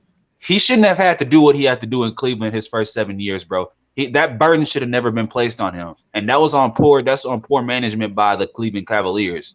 It should never be a point where you put 33% of your city's economy into one man, and one I would say like 50%. LeBron James was the coming out of Cleveland, like, bro. If you see how Cleveland was manifesting money to when LeBron was there on his left, it looked like he took all the assets and just left. Like, bro, he was literally the money out there. And then it's like, but only thing you got to understand, Big Chest, like when you have players who get put in a position of being like drafted high, usually if you get drafted high, the team is trash. But like players like LeBron James and Derrick Rose, when your team is trash and you get drafted high and that's your hometown, the burden is 2 times harder because now you a kid from this place. So now they're going to want to put you in this position to be the star, to add more money, because now it's like we got the hometown kid and he comes in balling, and I go from the hometown kid to the hometown hero. Yeah, they going to do that. Yeah, and LaMelo the only one that wasn't treated as like some savior shit. Like, you know what I'm saying? They didn't have a real rookie. I mean, a real vet on the squad. Yeah, and you know what helped them too, Renegade? J Max said this, and we all been telling them the Lamelo Ball. And Lamelo Ball, DRs didn't want to listen. The coach let him sit on his. The coach let him sit on the bench, work his way into the lineup, get comfortable. Everybody trying to rush him out there. What happened when they rushed Lonzo out there? He got his head knocked off. Right, what's the rush? Terrorized his ass. Yeah. Now look, he balling out. Come on, man. And now he balling out right now because they took the time, didn't rush him into the lineup because it wasn't no need to rush him because nobody had the Hornets even being this close to the playoffs. Now he in the league, comfortable, balling out. And I don't want to hear that, oh, he would have been doing this. You don't know that. You don't know that. Right. He had to let him make his mistakes. And now he comfortable. You gotta allow, like, because old boy, he was getting outplayed by Graham, so it didn't make no sense for him to be starting anyway. Yep. And then you got to think about this: Graham earned his spot last year. How I'm just gonna be like people just realize think it's crazy. Like I even told people even though it was 1 or 2 games, Derrick Rose came off the bench behind Kirk Hinrich, and he instantly he earned the spot and took it instantly. But he still had to come off the bench. Ain't nothing. They don't care where you drafted her unless your team is just completely trash. You got to earn your spot. Right. You got to prove that shit. You got to prove it. Think about this, man. Look at Ben Simmons. Ben Simmons is a boys is trying to make sure Brian didn't even come to the Cavs. The boys is hating so much. He's a prime example. Ben Simmons had the confidence of a Lamelo Ball. He'd be out of this world. But Ben Simmons was thrown into that team and was expected to just lead that team from game one. Mm-hmm. You get a chance to sit down and watch the game. Watch how things are rolling.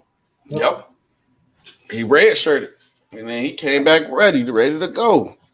That's what they saying. Because it's no need to rush no rookie unless you finna be in a championship situation. I don't know too many rookies that get drafted high to a championship situation. I don't know. Right. I don't know. Right. And Draymond Green going at his fucking dome. You could maybe say Wiseman, but the Warriors is just an optic outside the playoff team. I think the last person who really won, they led their team, their rookie year was who? Magic Johnson. He ain't leading. He was like the best player. That probably will never happen. I don't think that's ever gonna happen again. Unless they pull a Tim Duncan with David Robinson, they tank. Kobe was in a good position. It had to be an old group giving up. It had to be some Kareem Magic shit. Yep, that's it. It has to be a perfect injury. The perfect storm. You would have to get some great player in the off season. You would have to get because I think every 10 to 15 years, every 10 to 15 years, 7 to 15 years, there's a generational talent that's drafted in the league. Sometimes it may be every other year. We're looking at, I think 2018, we can all say that consistently, Luka Doncic is the best player by far in the 2018 draft. We can just say that now. Yeah. If we're looking at his talent, we're looking at his talent level. I think he's in a situation where he could be competing for championships in the next, when he enters his prime, the next 3 or 4 years. But we can't be when they analyze these dudes and as fans, as we look at these dudes, man, we got to understand that these dudes, at some point, we got to realize they're still 18, 19, 20, 21 years old. They're still trying to figure stuff out. Basketball is one thing. Basketball is it's going to be only one side of the spectrum. They got to figure out, how they're going to do this, how they're going to do this. And, like you said earlier with Lamelo Ball, SB, the thing what people don't realize, they see LaVar, talking about my son is better than Steph Curry and everything. They see him saying all that, he bloviating and prognosticating all that BS. They see all of that. What they don't see is they don't see him in his son's face when they acting out. They didn't they don't see him when LaMelo Ball got in a fight over in Europe when he was on the JBA USA team and LaVar basically almost snatched his ass out of his soul and everything. Mm-hmm. They don't see that. They don't see the discipline. They don't see basically the things stay away from the woman. They don't LaMelo, his dad, it was on the reality show. His ex was trying to get back with him. His dad told him, leave that hoe alone. Literally, he said, leave that hoe alone. Don't let her back. He said, I better not see her in my house again, or it's gonna be on him. We're gonna be moving some furniture. Yep. People don't see that. And LaMelo, you got LaMelo. LaMelo's fortunate because I think one of the reasons why he succeeded is because he's had that paparazzi, that fame experience ever since he was like 13, 14 years old. So he has that experience and he's matured to the point where he can handle it. And all his focus now is on the court. Not saying that all the other players, but he has that advantage. But what we got to realize when we're evaluating these players, you know, like you'll know if, you know, somebody can just, you know, come in and just be an instant 25-point scorer again. You'll know that. Like you'll just know that. And that's like those generational players. But then other players, you'll see, okay, they got this little spark. They got something that we can work with. We just have to cultivate it. And there's a lot of teams that are not willing to cultivate the talent. They just say, save our franchise, save us. If you're not doing this, if you can't save our franchise from, you know, abhorrent, you know, future or nothing like that, so you're a bust and we're gonna kick you out and you know you're gonna be remembered as the bust. That's the problem with teams, man. They're not patient. Like I think a lot of these teams that this draft, I salute the teams like with the top picks and everything. I think these players are gonna be a lot better than what people thought, based on the fact that these teams are being patient with these players and they're not forcing them outside of their comfort zone just yet. I'm gonna tell you what it is. It's just the generation now. That's the problem. Everything about this generation is microwave. It's like everything about this. It moves too fast. Like back in the day, I don't want to say like anywhere like in the 90s or in that time, early 2000s, everything was slow. Nothing was fast paced. Like everybody's mind track is so fast. Everything growing so fast. It's a new iPhone every year. It's a new MacBook it's something new every second. Everybody trying to do the next new best thing. So everything is so microwave to everybody's mind. They feel like they don't have time. If you don't come in the league being good now, you a bum. And that's not fair to nobody. And that's not fair at all. That's why Lonzo being called a bum, because he didn't come right in the league being a superstar, or you know. And then also the next big problem is this: everybody has a platform. I literally just turned my computer on, just started a whole sports podcast. Now we talking about this. Now everybody has a voice, and if you can make your voice big enough, then the next person you can build narrative. That's what they do on the media. So now you can sit here, build narrative, say, man, look, man, he coming to the league, he a bum, he a bum, he a bum, he a bum. And after a while, if you keep hearing the same thing, somebody gonna roll with it. Perfect example: Skip Bayless. Skip Bayless built his career off calling LeBron not clutch, calling LeBron trash. He done built it up so much that people actually believe LeBron James is not clutch. And I'm not a LeBron James head at all. I'm a Bulls fan. I said, I got Bulls logo right here. I should be the first person to hate on LeBron, but I respect the man game. I'm not a hater. I'm more of respect the legends. You telling me a dude who leads in the most fourth quarter points is not clutch, but guess what? I can sit and say this every day, and I got a crowd of people behind me with the narrative. I can get people to believe it. If I keep saying it every day, at some point you're gonna believe it and say, you know what? Yeah, he might be right, man. Let me look at it. He might be right. It's stupid, but that's just how the generation is. Man, you're right. I couldn't work for ESPN, bro. I can't do that. That's what I'm trying to be on. I'm gonna be on ESPN. I can't. Here's the thing. My problem with ESPN, they won't let me speak my mind. That's the thing. And I have an issue with being very unfiltered. You gotta be professional, yeah. I can be professional, but like I can speak my mind and like I can speak my mind in a cordial way. Like but you're right. They say, hey, we need you to gas up LeBron and everything. I'm like, I'm gonna speak facts. I'm gonna give him his kudos, but I ain't gonna what's it called? Nick wrong him like that, you know, and like. It's because if we got like you said with the media, bro, there's different ends of the spectrum. You have your Skip Bayless trolls, then you have your Rob Parker that's just an utter hater. Then you got your Shannon Sharps who's a super fan, and then you got your Nick Wrongs who's a Sprite Glizzy Gladiator. Sprite, yeah. That's what my boy Taj got me rolling with that. Yeah, that's what I gotta say for you. LeBron James Sprite cranberry guzzlers. In the ballpark, either Jordan Knights with Renegade be saying the Jordan Knights. I don't know what they got for them Kareem, them goggles on. I don't know. Licking them goggles. Why you gotta make up something for the Kareem, because man, bro, them 3 fan bases be capping, bro. I'd be like, bro, it's cool. Everybody don't hate that man. Cause everybody Now here's the thing, bro. I got a true story. I was in the barbershop. I actually got because I got me a new Curry. I got me that 2016 Curry fade and everything. So I'm in the barbershop. Yeah. So I'm in the barbershop and everything, and we talking basketball and everything, and I'm talking about Kobe, Michael Jordan, and like this one old head was like, "Hey, bro, you better not call him Michael Jordan. You better call him Black Jesus. He's Black Jesus. Call him Black Jesus or Black or Jordan. You don't say that, man." Now I'm not finna call no other grown man no Black Jesus. That's what we not finna do. But that's what. We them boys used to do. Them bitches used to be like, man, that nigga used to jump from half court and all of this dumb shit. You feel like everybody in the league doing that now. Out of here, man. That's the only thing that's like I hate. Like I said, I hate when you disrespect legends and make your point. That's why I hate that people hate on like Lonzo and Lamelo. Like Lamelo hooping, but then you got, like you said, the opposite side, the Lamelo, the Lamelo Knights, the Lamelo Diaz are like, you can't say one thing wrong about them, or you can't. No, they call it those are the Melo dippers. The Melo dippers. All right, man, y'all wilding with these names, y'all killing. I mean, it's like the same thing. You got like the Melo dippers, and then like Lonzo Ball, like the super fans, bro. They be driving me crazy because especially about his music and everything. Because his music ain't bad, but I'm like, somebody don't like his music, bro. They be like, bro, you hating everything. It's like BBB for life and everything, bro.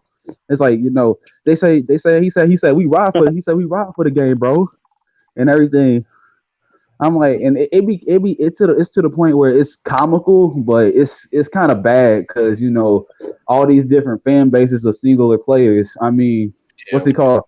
Like, I don't know, I forgot. There was one episode, and then like the LeBron fans, it's different levels to the fandom because Shannon Sharp's like that one time. Shannon Sharp, like he was literally there's a YouTube video. It's called Shannon Sharp preaching on LeBron, and it's basically talking about Shannon Sharp's like. He's like born in Akron, Ohio, and you hear the background choir like, well, and he's like, the church music. Yeah, man. He's like 6'9", 250, 7'2" wingspan.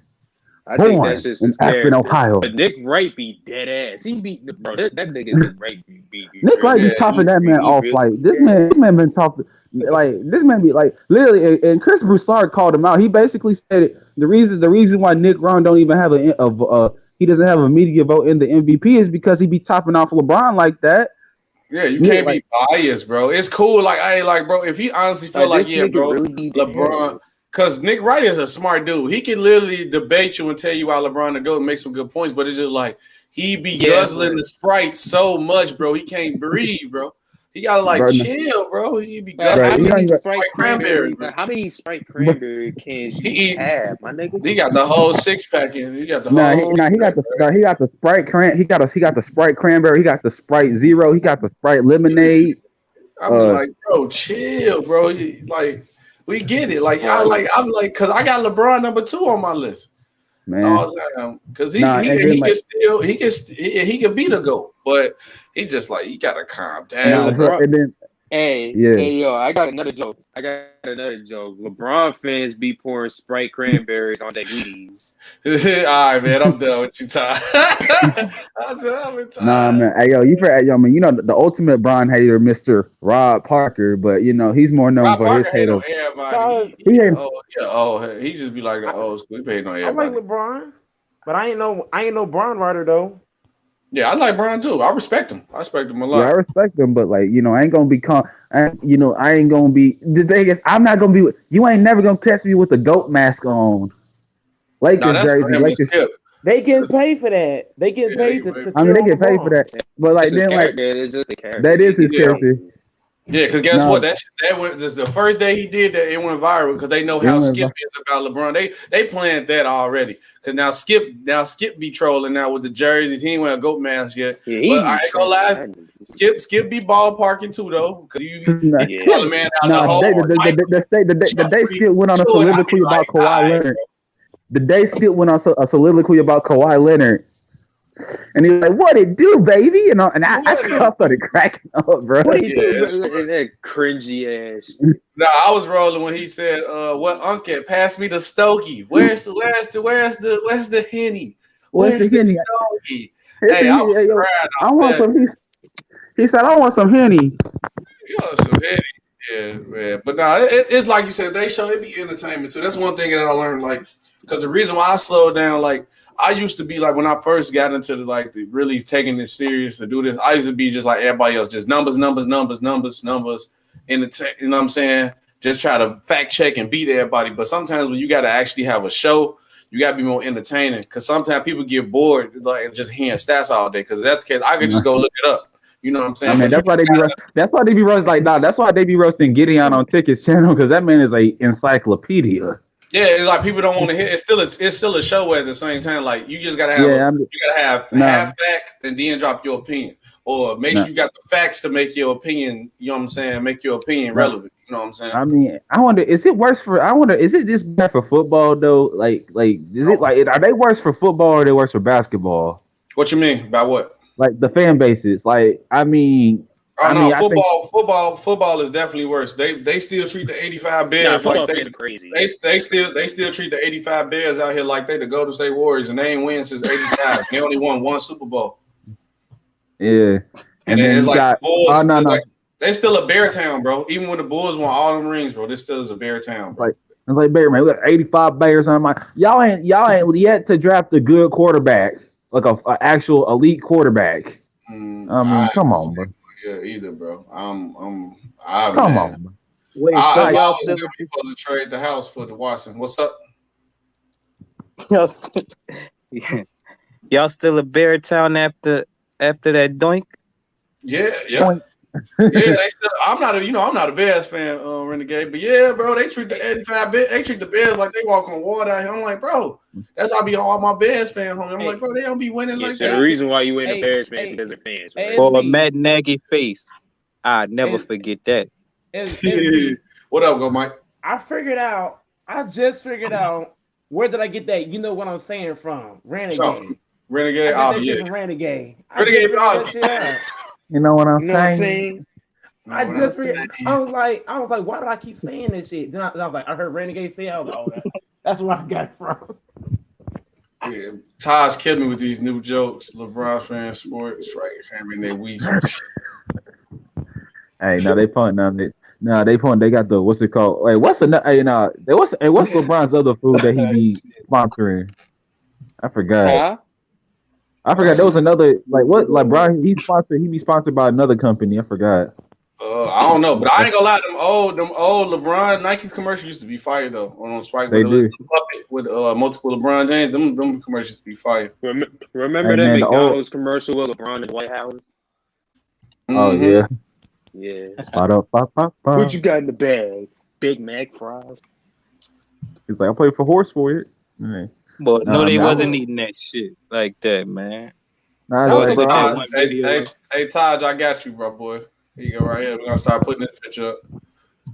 The LDRs, LeBron. Oh my god. Taj said that they had me rolling ever since, bro. I can't let that go. I don't like how Nick did the bearding. How Nick be doing the bearding over that shit, man. Because the MVP. You feel me? You think LeBron MVP? Now Nick Wright be coming up with fake fake awards and everything. He came down from where he was at, but he's signed by Clutch Sports, Big Chick. Right? It's signed by Clutch Sports. Nick Wright ain't signed by Clutch Sports. You lying? Hey, why do you think he's saying what he's saying? LeBron James, everything Nick Wright saying, it comes straight from LeBron. LeBron said, Nick Wright, say this, say that. He gonna say it. You lying. Bro, that sound like something. That sound like something Ticket would say, bro. That sound like something Ticket would say. I'm gonna look it up right now. I'm gonna look it up right. Nick Wright. Nick Wright and LeBron hang out together. They hang together. Him and I Nick mean, Wright. well, they both LeBron live in Nick LA, Wright. so I mean. Hey, salute SB. I'm out, bro. Say what he say. All right, J Mac. Appreciate you coming. I'll see y'all later on tonight, man. All right. See you, man. All right. Why do you think he say what? Why do you think Nick Wright come on and say what he say? LeBron James told him to. Whatever LeBron tell him to say, he gotta say. Or he gonna be like Rob Parker. He's gonna get fired. He's gonna be like Rob. If you're not on LeBron's side, you get fired. I mean, well, Rob Parker should have been moved to Mexico already after the Patriots won. After Brady won his 6th ring a couple years back, he should have been moved to Mexico. But don't do him like that, man. He said he was gonna move to Mexico if Brady won his 6th ring. This man, I mean, outside of Max Kellerman and the Cliff Theory and everything, this man literally said that in 2012, he's like, no way, no how, Tom Brady will never get to another Super Bowl. Just back in 2012 after they lost to the Giants the 2nd time, but you know. I see a video on here. I wonder if y'all can hear the sound. Some dude posted this video. It say Nick Wright. It's only on YouTube. I haven't seen nothing, but it say Nick Wright has been exposed. Hold on, I'm finna watch it. Basketball examine. Hey, ASB. Real TV, yeah, it's on there. Hey, ASB. I got something for Big Chest.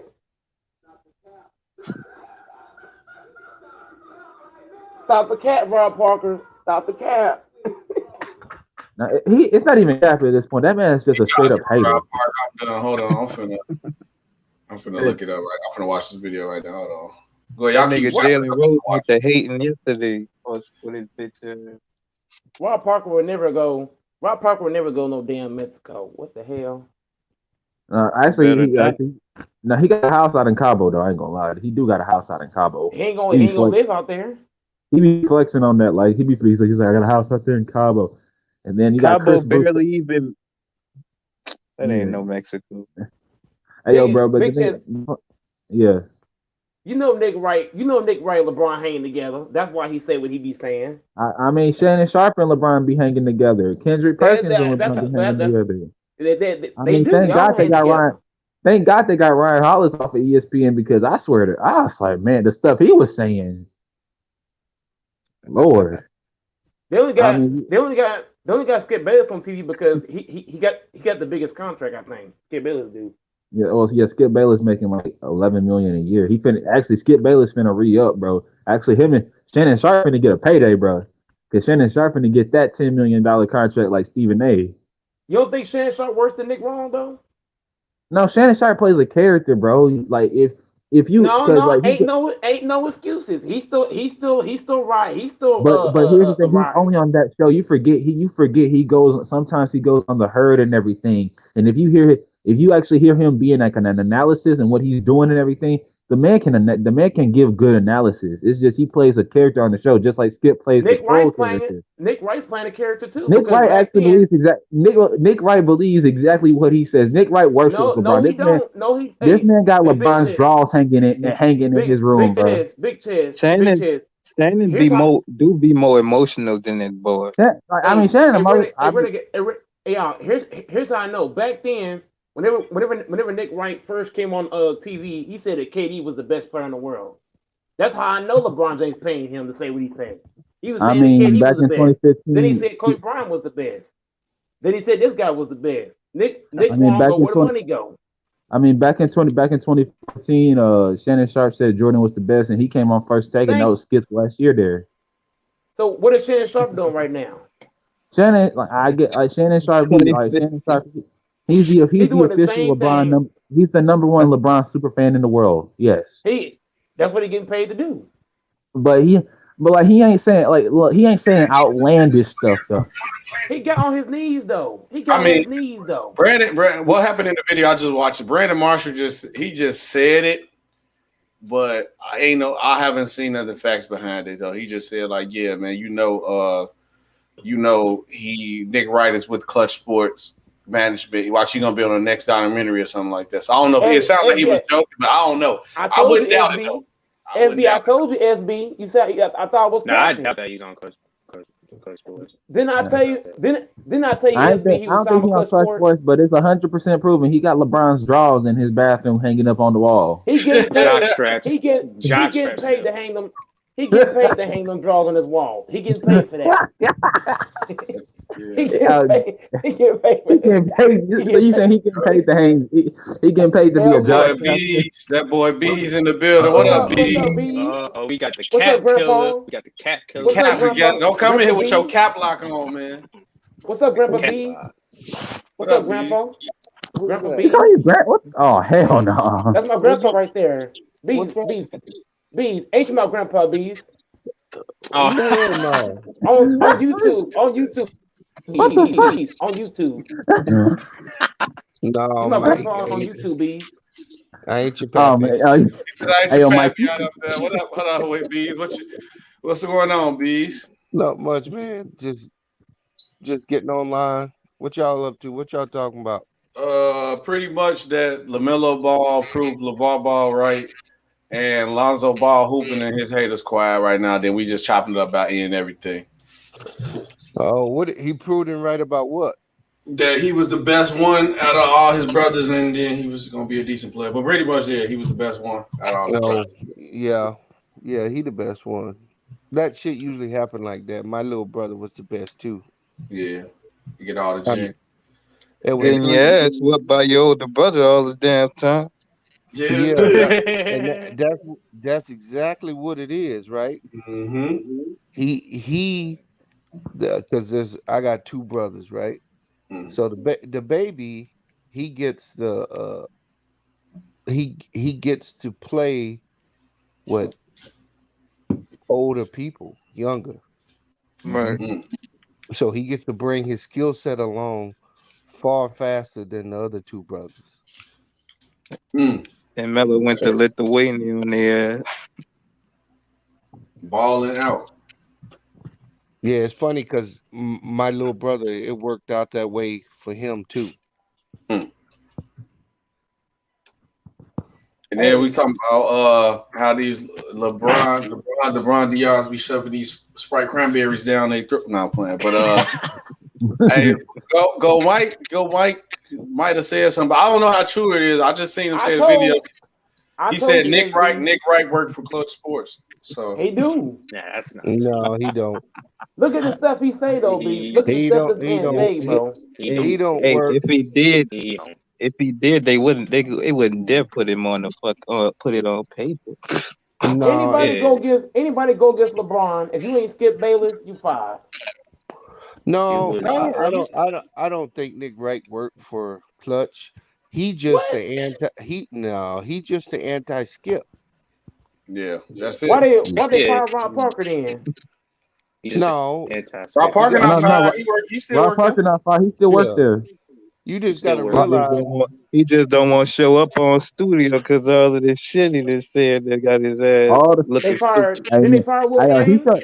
The day there's a reason. Will Kane, I don't like him, bro. I don't like Will Kane. He went on. He went on them politics shows, capping. But you know, he showed his true colors, boy. Stephen A. capping too. Stephen A. stay capping. I mean, okay, because it used to be the thing is they used to get on Will Kane because he's a crazy Cowboys fan and everything, and and it was just bad. Like Skip Bayless. No, Cowboy fans. Hey, go. You can't look at what them dudes say because the networks systematically create this opposing force. So every one of these shows. Conflict sale. They have a good cop, bad cop on every show. One show will down LeBron. The next show, he can't do no wrong. And their shows balance out if you look at all their shows. Yep. So hey, B, you don't think LeBron control? You don't think LeBron control the media at all? No. Look, man, LeBron controls a lot of things. But he can only control the people he can directly influence. He can't influence the media because he's in a public forum. They can shoot him and use his likeness, and they don't got to do shit for him. Yep. Right. However they want. Like the and they Lakers, do that too. Yeah, like the Lakers or the Cavs, he got direct influence over that because he helping them make money. So he can control that type of shit. He can't control the media. I mean, yeah, maybe he can some way do a backdoor deal with someone to say something more favorable to him or about him. But but if the producers of the show want you to go a certain way, that's the way they're gonna go. Yep. He do control the NBA though. He do control the NBA though. I mean, he the best player though. I mean, he got a voice. He got a voice. He can get anybody on. He can get any trade done he want in the NBA. Nah, You we ain't. niggas, No, he he can't. gonna call Adam Silver. No, Mike, Watch what the you gotta trade deadline. Mike, He gonna what you call gotta Adam realize Silver. That's all Rob Mike, that's all right for me. Mike, what you gotta realize is that like Bees is saying, like if you look at like ESPN's rundown, so every morning you got the morning sports center from like 6 a.m. to 8 a.m. and then 8 a.m. to like 8 a.m. to 10 a.m. Is Get Up, and Get Up is and every day Get Up, First Take, outside the lines, then everything, all other sports shows. There's five main topics they talk about: LeBron, Ramon James, the Dallas Cowboys, any type of quarterback controversy, Tom Brady, and Stephen Curry. Those are really their top five. But LeBron and the Dallas Cowboys are really the top two that they try to talk about because one, LeBron is LeBron, and two, Jerry Jones is always trying to keep the Cowboys in the news regardless of what it is. Yep. And they stay in the news too. People love the Cowboys like they walk on water, boy. I'll give you an example. I'm telling you. Skip went off on LeBron the other day. I saw this in an article. They said that they got to get more. They got to create more drama than ever now because their ratings is falling. I guess like last week, Undisputed getting like 125,000 people watching it. Bro, they had the JV team in there last week, bro. No. I'm telling you, Skip Bayless was on air with Shannon, and the most views they got on television was 125,000 people. That means the ratings are dropping in that arena because SB, Lamont, other people are pulling people away from these shows. There's different media outlets, more streaming services. So the TV has to get even more outlandish to get people to come back and watch it. Yep. So even get me to like make a reaction video to it. Like, bro, you just heard what this man Skip Bayless just said on TV, bro. Nah, man. If you want, seriously, if you wanted to see some if I don't know, y'all know how like First Take, Steven, like on these shows, how like the main people, they go on vacation and everything, and they get the JV squad to come in and everything. So Undisputed had their middle school squad in last week, right? So it was Jason McIntyre, who's basically Nick Wrong Jr., Chris Broussard, the minister, the pastor, bishop, and Bron King Flip Flop, LeBron Josh straps. Flip Flop. LeVar was doing his thing though. LeVar was doing his thing. Thank God, like there's a reason. There's a reason. Another flip flopper. Like I mean, but the thing is, Stephen A. Smith, he knows the media. He knows he just can't really stick to one thing. He has to play devil's advocate on things. So he knows that because he's been in the media that he long. Got to play the skip role because Keller Max now ain't fucking with no shit like that. Yeah, no. He got to play. I mean, he's not even good at being a skip. I mean, it's just like they're going to be Killer Max. You're wrong, and here's why. You're wrong, and here's why. And he's like, and that's like, okay. And then the next thing, because he says you're wrong, and here's why. And then here comes, the reality of the situation is blah blah blah, and then he goes on how he can elocute and pontificate and delineate all this stuff, blah blah blah blah blah. It's the same thing. The only time that show really gets interesting is if Max says something stupid, like calling saying Tom Brady's gonna be a bum. That he good. Hold up. Tom Brady. Tom Brady is a bum. looking like a bum. Oh my God, you gonna Ah man, Come on, Oh, no, we gonna start. hold up. Wait, he jumped on the squad with the best weapons in the NFL, man. He was looking like the he was looking like Chiefs had he the was best. on a nursing home in that field when he was The with the Chiefs had- Patriots, But man. that Come on. same listen, that same Bucks team with those same weapons went 7-9 with the same defense, same top 5 Not defense. true. The only thing, Stop No, the only, sir. That's No, bullshit. sir. Stop. the only thing that changed on that defense was they got Antoine Whitfield. They Look, got bro, Antoine Whitfield, that is and they not signed the JPP. same team. Don't even say that. Come Stop. on. Dude, They won 7 games and Cam Newton couldn't even throw the ball like talking about. Come on. I mean, Brady won 12 games with that same team with no weapons. I mean, It wasn't the same team. How many starters sat out the whole year, man? Hey, I mean, hey, Big Chest. I understand you talking about the stars. I'm talking about the offense. That offense. Big Chest. Yeah. Were the Bucks the only team in the league that were more talented than the Chiefs? Yes, I say there was more. I asked you a question, bro. I mean, first they was the only one that had they were deeper. They weren't necessarily more talented, except for on the defense. On the defensive they were side, more yes, talented. And what you're saying is complete, utter cow shit. Hey, bro. So first of all, no, you're not gonna do. First of all, you're gonna disrespect me like that because I am a football savant. You're not gonna that I am a football. I know the game. Listen, if you look at that defense, I'm not comparing them to the Chiefs. I already know that they're more talented. I'm comparing them to the same. I'm comparing them to the accolades they had this year to last year. You telling me that Tom Brady didn't instill a winning culture in that organization? You tell me that Tom Brady he was just carrying. He was playing like he didn't turn the ball over. Tell you that till the playoffs. Well, that's all you had to do. Hey, hold on. Let me say one thing, y'all. I don't like Tom Brady, but I ain't gonna hate on Tom Brady, man. He the GOAT, man. Undisputedly, bro. You guys. I don't like Tom Brady. I'm an Aaron Rodgers fan, but I ain't gonna hate on Tom Brady, man. He the GOAT, bro. Look, bro, Tom Brady ain't no GOAT. Then we had this conversation. Yeah, he is a GOAT. The man got 7 rings. I don't want to go back through the conversation. He got 7 chips. Again, he's the greatest winning quarterback ever. He is not the best individual quarterback to play. I never said he was the best. We all know he's not. Well, he's not the most talented. That's what you say when you say he the GOAT. But GOAT doesn't mean you're the. It's like it's a greatest, not great. There's a difference between being the greatest and being the best. There's a difference. GOAT, Mike. So who the GOAT in basketball? Bill Russell. He got 11 rings.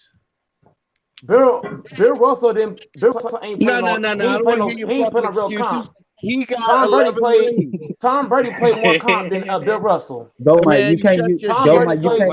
You full of shit, bro. You can't use Tom rings. Brady got more accolades. Tom Brady got more accolades than Bill Russell. You can't use accolades because I can explain why Tom Brady will not even use rings. And it's just about play on the field. Hey, SB. Using belly goal system and dragging it over to the Bucks. What up, Bees? Wait, let Bees go. What's up, Bees? Hey, I got a question for you. Go ahead. Let's say this is a Shaq and Kobe situation where Tom Brady leaves the Patriots. When's the Super Bowl the first year he leaves, right? Or the second year he leaves? What if Belichick comes back and wins 2 or 3 more? What are we gonna say? I say that's what if. But no. I'm asking you a question. What are we gonna say? The narrative before then they said Brady wasn't shit without Belichick. That's what they said. Look, bro, he wasn't. But Belichick has a losing record without the Belichick as a coach. What he is. Belichick. But let's not say this motherfucker came in the league all talented and was a savant. I never said shit. I never said he was talented, but he made when he was put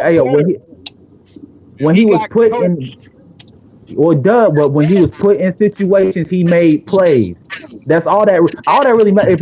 If you make plays, can I count on you to make plays? I can count on Tom Brady to make plays. I'm gonna tell you why. I'm gonna give you a parallel. I'm gonna give you a parallel, and this is why you can't say Phil Jackson made Michael Jordan. Michael Jordan was a great. No, I didn't say you say shit. Quit taking everything personal, bro. You look at Michael Jordan. People say this shit all the time. Well, Phil Jackson made Michael Jordan. No, he didn't. Michael Jordan was a great individual talent. What Phil did is he molded his mental capacity in the game. Tom Brady wasn't no great individual player. He doesn't have no outstanding anything. All you can tell me about Tom Brady is that he's a winner.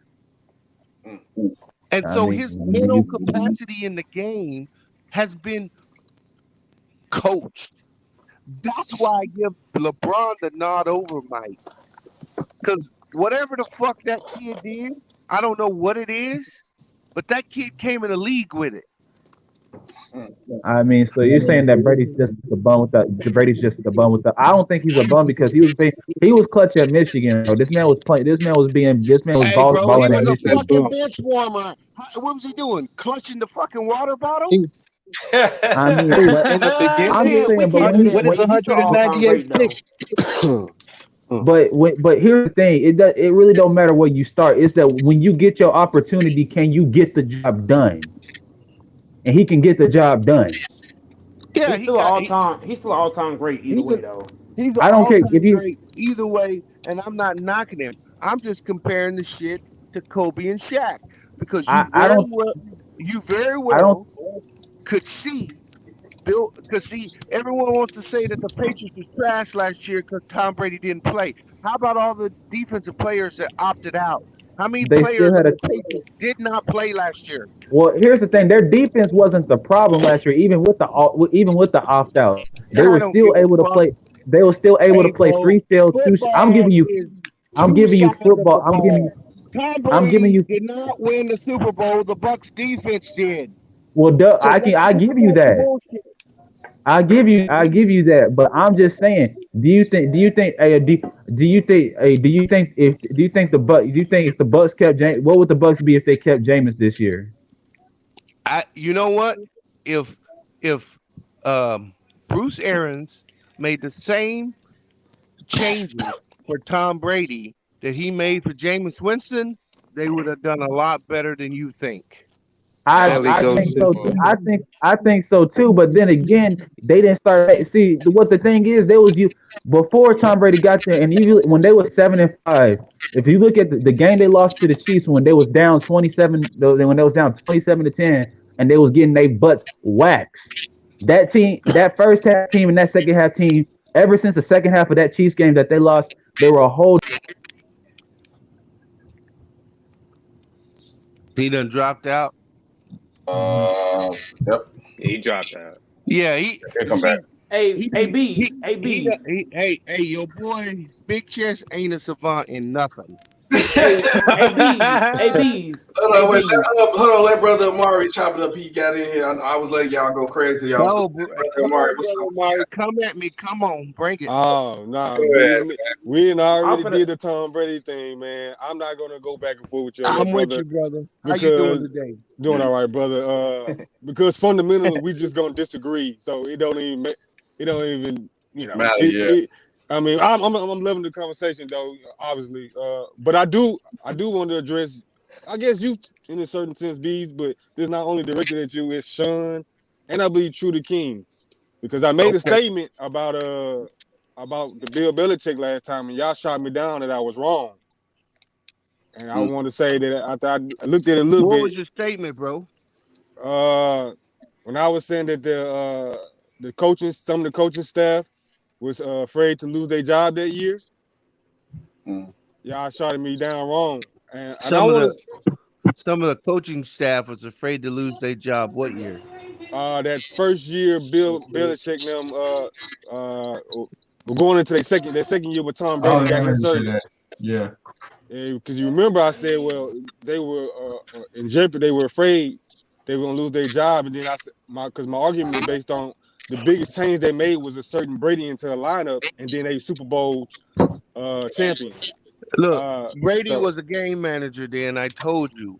No, that's fair. I'm not gonna. Hold on. So if you're a coach of a football team, who you create again, you got to remember the circumstances that Bill Belichick went to the Patriots, right? Right. He first signed with the Jets and quit that job before he actually officially took it. The Jets had to get compensation from the Patriots. Right. So if you're the owner of the Patriots and you give draft picks up to get this dude in there, why in the hell would you turn around and fire him? Why would he be on the hot seat again in a year? But my statement to y'all then was whether they would have got fired or not. That's irrelevant. I'm telling you that they felt the pressure that they believed they were going to get fired. Now, whether that was going to happen or not, you make a good point. But my statement was they felt that they were going to get fired. Okay, my second point to that. When they made the switch, when Drew Bledsoe got his spleen fucked up on that sideline, once they inserted Tom Brady, there was no expectation for that team to win the Super Bowl. So why would the coach be on the hot seat when he's inserting a rookie who at that time was just going in there trying not to turn the ball over? Again, Bees, it seems like there's some type of confusion on my statement. It seems like you're conflating the two different arguments. No, what I'm saying is that I'm with you on it. It doesn't make sense to fire him, particularly a year and 2 games in. But what I would say is I'm assuming why they felt the way they felt. I'm assuming is because Bill Belichick had a point with Cleveland, because I think he had 1 winning season in Cleveland, went to the Jets. Obviously, you laid out what happened with the Jets situation. And he was he had another losing season that first year in New England, and you were 0-2 or 0-3 at the beginning of that season. So we already know that the NFL is kind of cyclical and it's fickle. Right, but see, you're applying what they're doing today to the coaches 20 years ago. They didn't behave that way. They would fire a coach, but they rarely fire coaches in season. And when coaches sign contracts, because you got to remember, the money wasn't as big then either. Right. They didn't move and shake like they move and shake today. No disagreement. So I see what you're saying, but I think you're applying more of what they do today to what they used to do 22 years ago. And that just wasn't the case at that time. Once the Patriots had to give up that compensation, Bill Belichick was finishing that damn contract. Oh, okay. That's fair, but I'm just the only reason I made that statement then because, again, that's kind of the sentiment. I would be fair and say this. It wasn't no wild reports going on how they felt. It was more what they call scuttlebug. You know. Yeah. You know what I'm saying? So it wouldn't. But if you were the coach of my team and your starting quarterback went down and you had to put a 6th-round pick in, I wouldn't be fair if I fired you based on you not succeeding. Yeah, that's fair. But I guess I just in the point of the conversation at that time, I just was bringing that to my argument. Yeah. And whether I was wrong or right, or they would have got fired. Now, I guess my point, what I'm bringing it back against now is y'all said no, that wasn't true at all, and I'm saying no, that was a feeling. And the fact that they had Tom Brady, and they felt that they were at such a big disadvantage, is the reason why they cheated. Well, that we're going on a different road right there, Dan. That's gonna go into the. I'm just saying. You know, that's gonna go down to the Brady debate. I don't want to debate you on that because fundamentally we're gonna just disagree. And plus, I told you, I'm not married to that position. We'll bring it to the NBA today, and we'll say, hey, you got Kevin Durant, you got LeBron James. Mm-hmm. If Kevin Durant truly felt that he could get the better of LeBron, right, he would have made no deal for Harden. Look, you ain't got no argument. I'm with you on that one. And that's what I'm saying. See, you don't cheat. You don't cheat unless you think you need to. Yeah, You don't but push the envelope unless you think you need to. Where do we draw the line at cheating though? What's the They mark? cheated, bro. They cheated. Going against the rules. What's the line of demarcation though? Because I'm saying did they get penalized? Filming on the wrong side or whatever they did. I understand, man, but if we're gonna just paint this picture of Brady and Belichick or the Patriots being the only cheaters, Not only they the biggest. I know you didn't say that. Hey, bro, how many dudes you think walking around right now today that they committed murder, robbery, drugs, ain't in jail? So but that's the excuse to No, they got away with it. Well, that don't make it no better or no right though. Look, if that's the premise we working on, because you got caught, you still a thief, whether you got caught or not. You right. Yeah, but nobody know though. Okay, well. Hey, tell him again. Unless you get caught, I can't call you a thief. You may be a thief. That's just everything speculation. I'm defaming you. Times. Look, I won't get in no great disagreement on that. Then I mean, look, you can get away with it, get away with it. But y'all talking about I can't paint this disingenuous picture like he's the only one. When I know, just because I haven't got the tangible evidence to convict you, I know damn well you done it. I'm just saying he been convicted because they got punished, and that's part of his story. Whether he was the primary culprit in it or not, it is a part of his story. Correct. Oh yeah. But like I said the other day, I don't know why that changed the equation so much for y'all. When there's because like I said today, if LeBron James was universally known as the GOAT, we actually got proof that this nigga was doing PEDs, that wouldn't change your opinion. When you brought that up the other day, I thought about I honestly, it just had to happen because I can't give you a fair. I just can't say that fairly. You, SB? If it came out that Michael Jordan was on PEDs his whole career, would that change your opinion? The answer is yes, bees. It would change everyone's opinion. It would change everybody's opinion, but somehow this dude get a pass because we look at his shit the same way they do in society. See, if you're a white man and you rob someone of $5 million, oh, that's not really a crime. But if you sell some rocks, nigga, you got to go to jail. So when you ask me that question, were you asking me in general, or you were asking me personally how I feel? So yeah, I was, but I'm asking SB now. SB, go ahead. What's up? You got Michael Jordan as the GOAT, right? What would your opinion be today if information was released that he was on PEDs? That would change. That would probably change the conversation. He'd probably be dropped out. So that's my point with Tom Brady. Why do we ignore his baggage? I don't necessarily ignore it.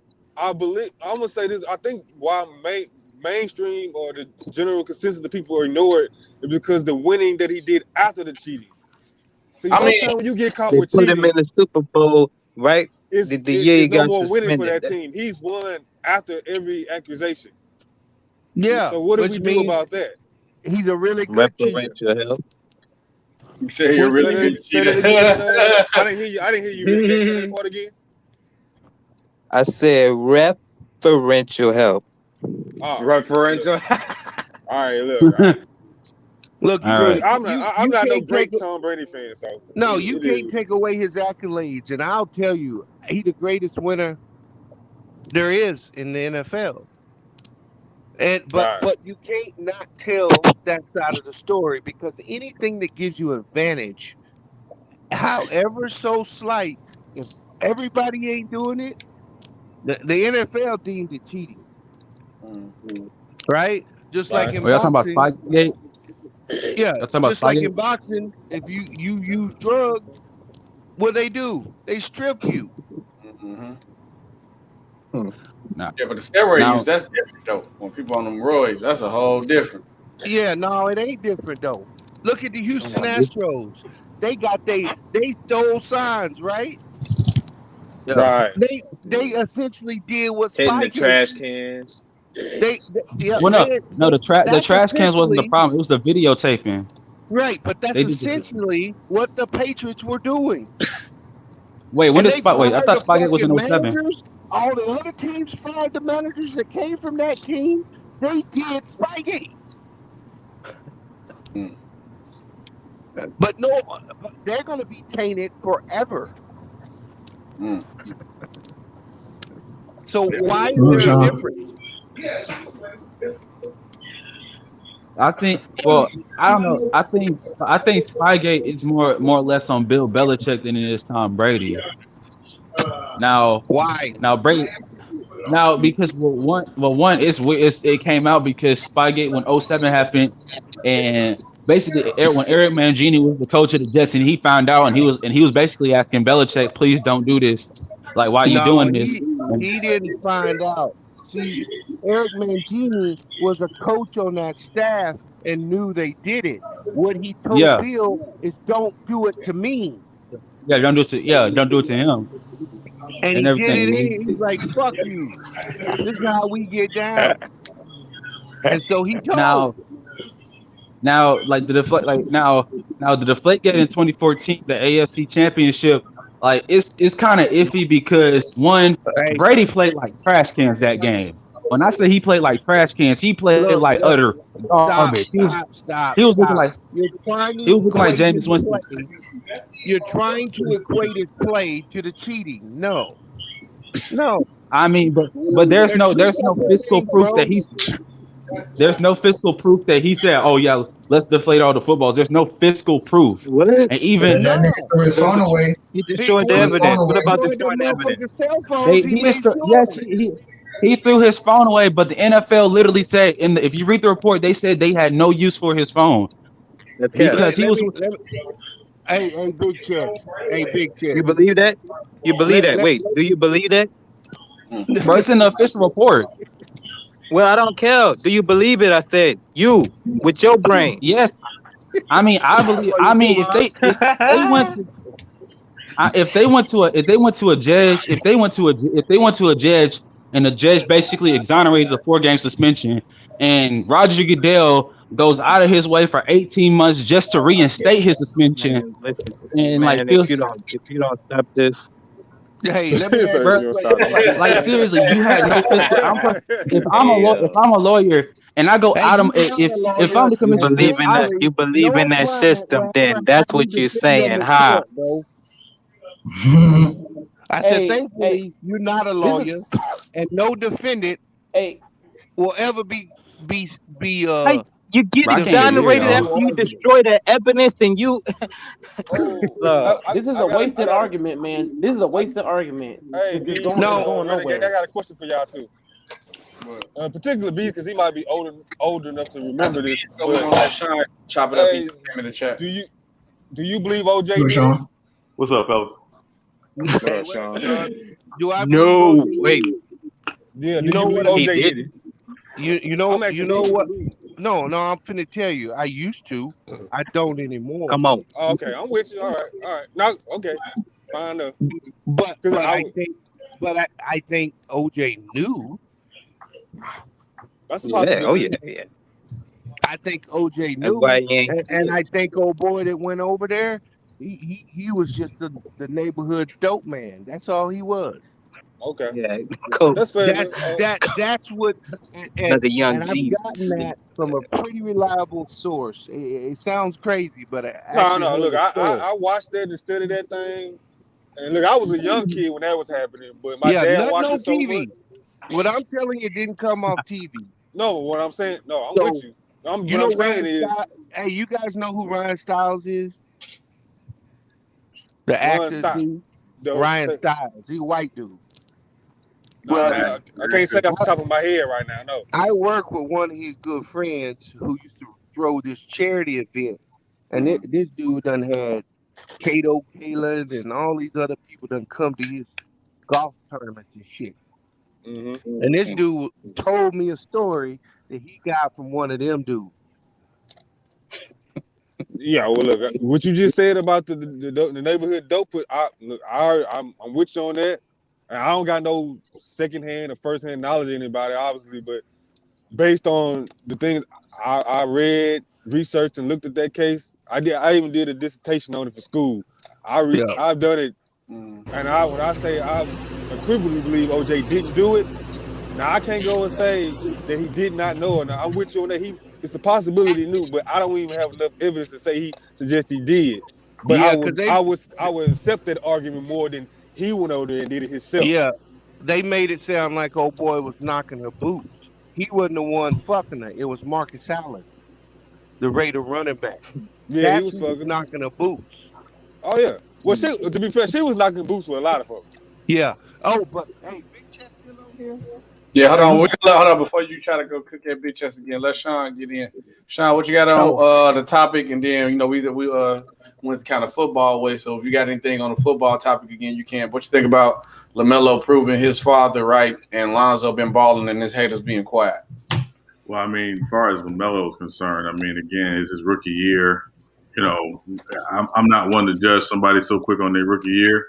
I want to see, kind of what he does once he's got more film on him, how his game grows, things like that. Mm-hmm. But as far as Lonzo's concerned, again, I always go back to, sometimes a guy got to be in the right situation with the right coach to really get the most out of him. And Stan Van Gundy, I know he hasn't won a championship or anything like that, but he tends to get the most out of, players and his teams. So, and he's kind of just, allowing Lonzo to be Lonzo and not forcing him to do this and forcing him to do that. So, I'm not surprised by the success he's having. I think definitely they'll be keeping him in New Orleans long term with Ingram and with Zion. So, yeah, that's all I got on that. Yeah, but y'all go back to football because this was interesting. Go ahead back to that.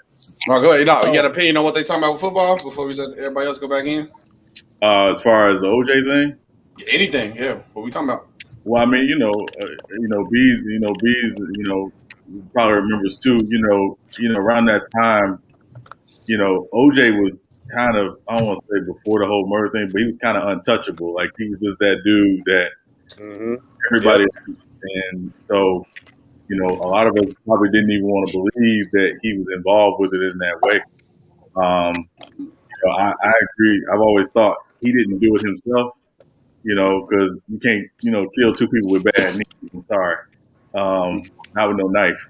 So, at the end of the day, I always thought who was involved with it. But, and two, if you're rich and you want somebody taken out, at the end of the day, you don't have to do it yourself. But the other thing for me, and I've always said this, I don't think somebody could do that with their kids upstairs knowing they can mother like that. Right.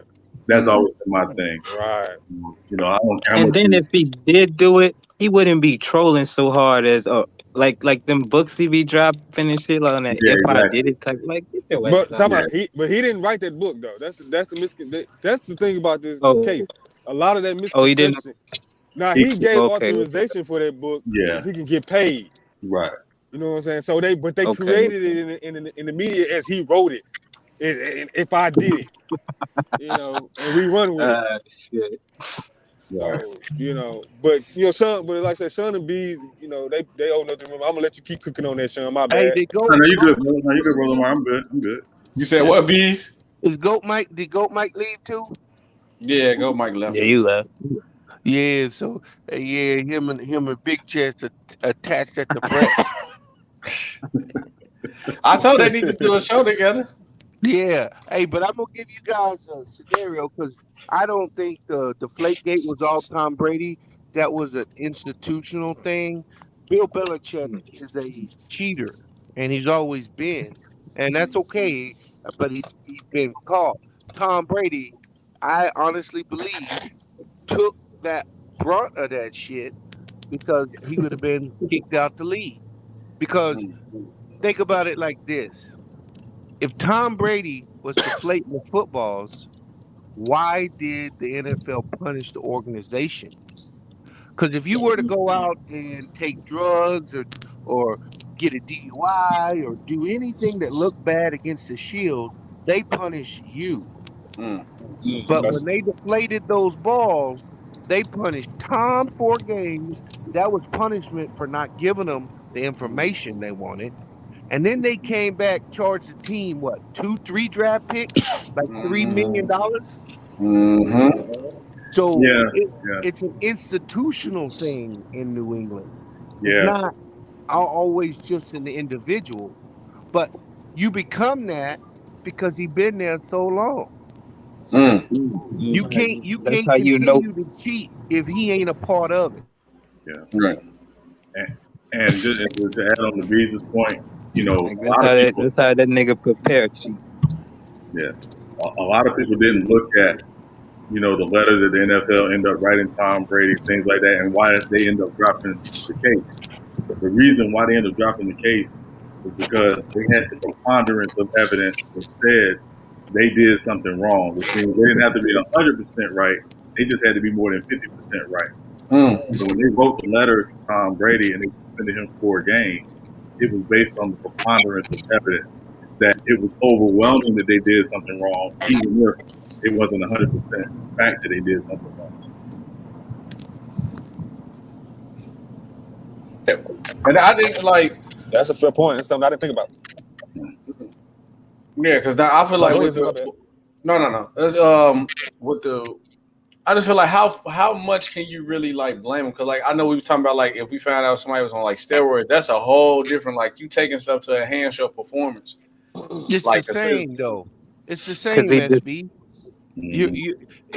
Whether I do it with a needle or I do it with my brain, somehow in our society we disconnected these mental crimes from these physical crimes. They the same. Right. You trying to get an advantage. Right. And he got it. And actually, I'm more on the side of steroids doesn't necessarily improve performance.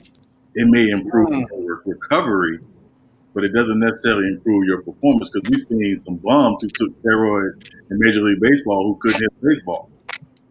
Yeah, that's true. That's true. Salute. Yeah, that's true too, though. But but if you can actually get contact on that ball, though, it'll be out the park. So but what I'm saying is it doesn't improve your swing. Barry Bonds, before he was accused of taking steroids, was knocking the crap out of the ball in Pittsburgh. He just started hitting the ball more in San Francisco. But again, he was a Hall of Famer before he was even remotely accused of taking steroids. What y'all think about what Big Chest said right at the Flagegate? Was facing his artery mobile. Don't even read Big Chest comments. Don't even read. Get your ass over here, Big Chest. Hey, he got flamed on the panel, so now he went to in the comments. Nigga I ain't even. Come on, Big Chest. I got ready. Go, Mike. And to be this point. Go ahead. Hold on. Go ahead, Sean.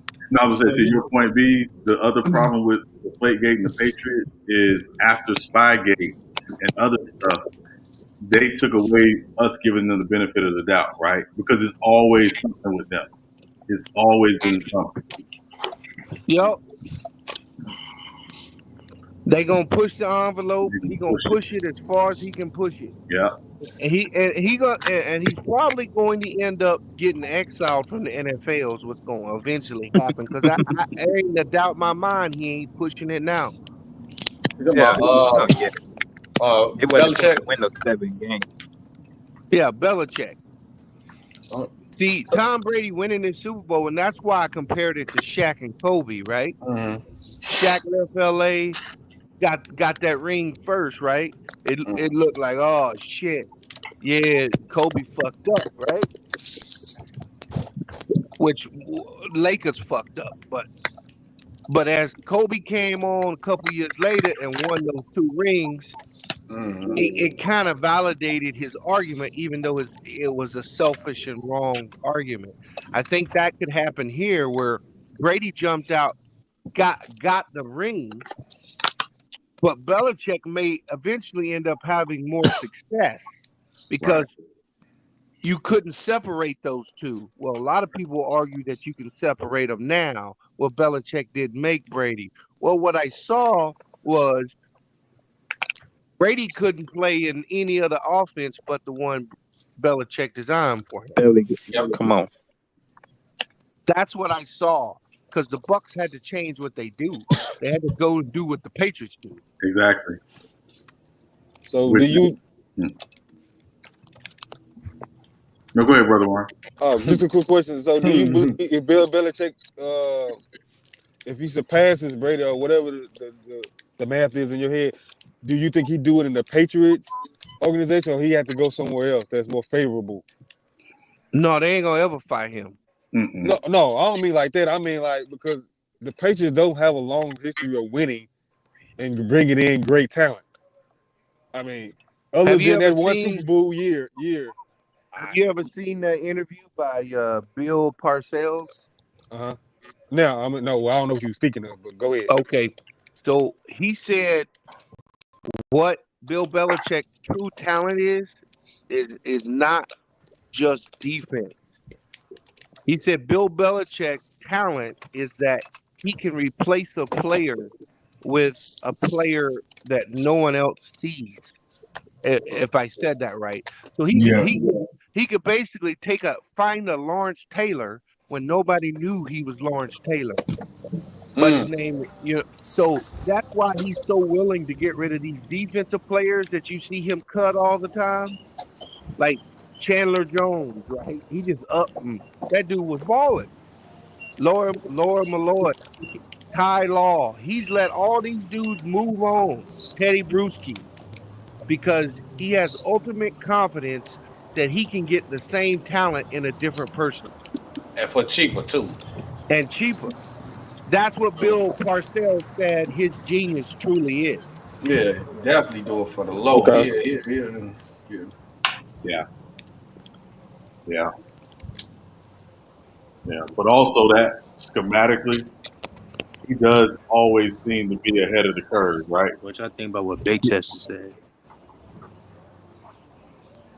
What'd he say? He said, now, hold on. I'm doing like two things at once. Let me see. Let me see. The quarterback, weapons, jump to the outside, one, come back. It's a lot of words. If it's a lot of words, turn that shit off. My boy writing a whole paragraph. Just come back in the chat, Big Chest. Yeah, he got cooked on the panel. Now he in the chat. My boy Big Chest writing a whole essay. Yeah. Dang, Big Chest. Come on, man. You can't be getting cooked. You just said you was a football savant, bro. I believed you. And got barbecue. Hey, y'all. This is a wasted debate. Real talk, man. Hey, why you say that? No, sir. Because debating Tom Brady is a wasted topic for the fact that it's going nowhere. It's literally going nowhere. Hey, we do it for the sport with my go, Mike. You got one guy. You got one guy saying he cheated. You got one guy saying he didn't. It's going nowhere. It's a wasted argument. Ain't nobody say he cheated. Who said he didn't? I mean, nobody said he cheated and didn't. B said he cheated. Who said he didn't cheat? Oh, well, nobody said he didn't cheat. Yeah, that's what I'm gonna say. Nobody said he didn't cheat. Bro, anybody arguing Tom Brady is a wasted argument, bro.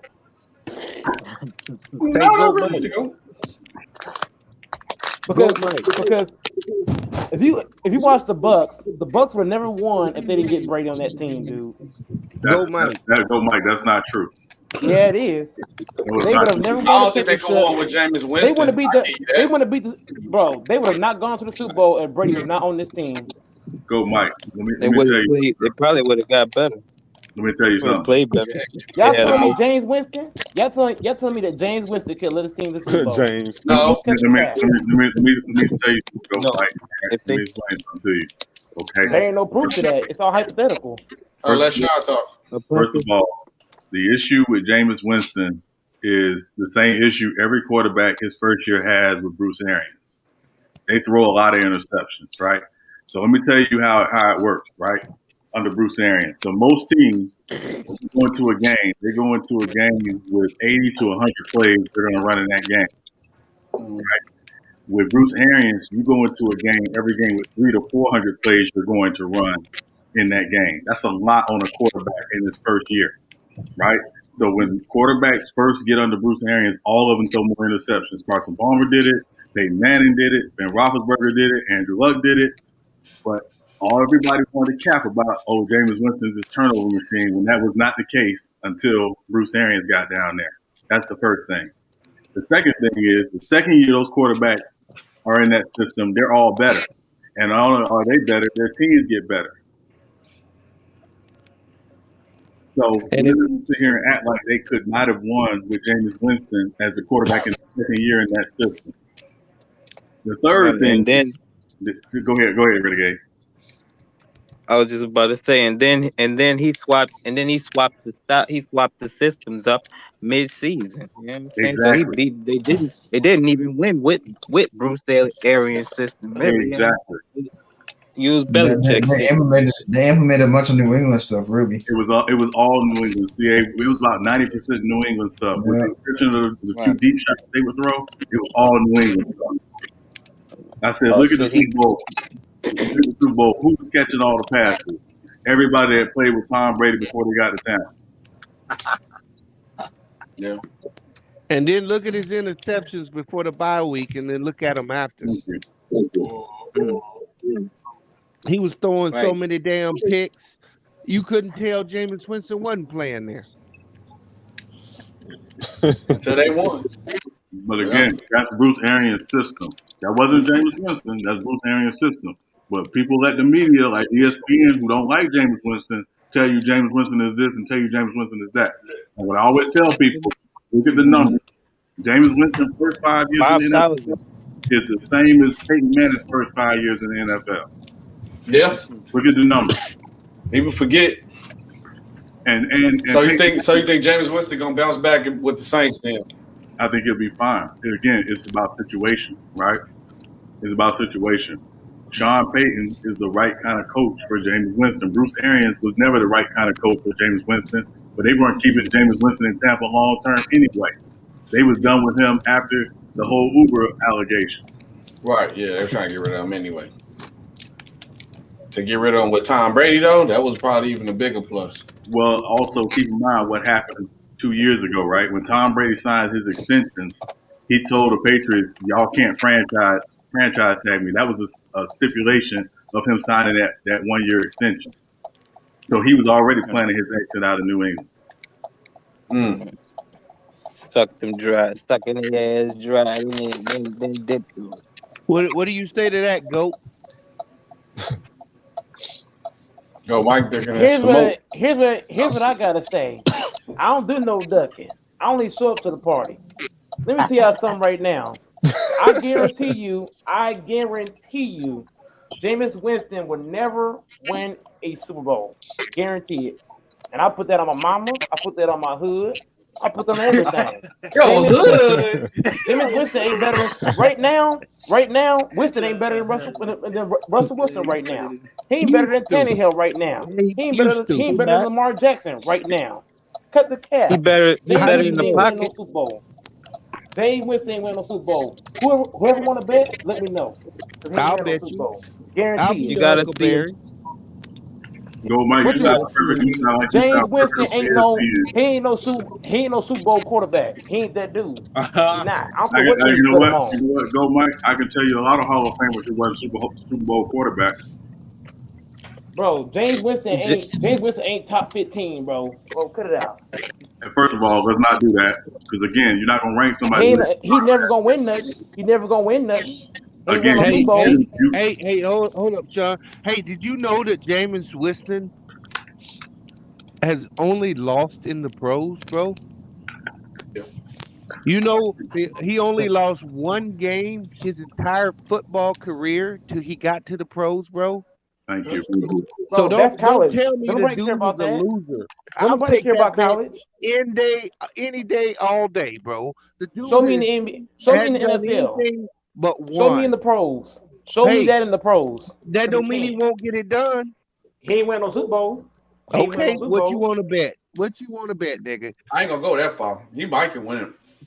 He not winning no Super Bowl. He ain't you that up there dude, writing man. checks, your ass can't cash. If you put James Winston on this Bucks team, he could have made half throws that Tom Brady threw in the Super Bowl. What you mean? First of all, that's Tom Brady threw some big ass throws. Tom Brady threw some big ass throws. Tom Brady threw some big throws. He threw a big throw to Gronkowski. He threw a tough pass. Tom Brady had 210 yards passing in the Super Bowl. What are you talking Tom Brady, about? bro, those passes he threw in the Super Bowl. He had 210 yards in the Super Bowl. You could have thrown those passes. Every pass was big. Every pass he threw was big. Almost. No, it wasn't. Stop that. Yes, We're not doing that. Yes, it was. We're not doing that. He threw some big ass passes against. They won that Super Bowl against the Saints. They won that Super Bowl because of the defense and because of Leonard Fournette. We're not going to do that. Man, come on. Tom Brady has won with the bad defense. Nah, I ain't gonna let y'all do that now because he still threw. SB. Go ahead. What's up, Beast? Can I break it out? Go ahead. Go, Mike. You just a TBDR. What TBDR is doing? Hey, Beast. Which one to bet on Winston win the Super Bowl? Cause I know he's not winning. Hey, you named the price, bro. You I bet you said on your mama, on your hood. I check every nickel you ever made. I check it 500 on that. Bet. You said never though? I bet you 500 he never win no Super Bowl. Bet. You said never though? James Winston ain't that dude. You know what, James Winston, you got another 500 because I'm gonna take that bet. James Winston ain't that dude, man. You got another 500. Russell Wilson better than he better than Winston right now.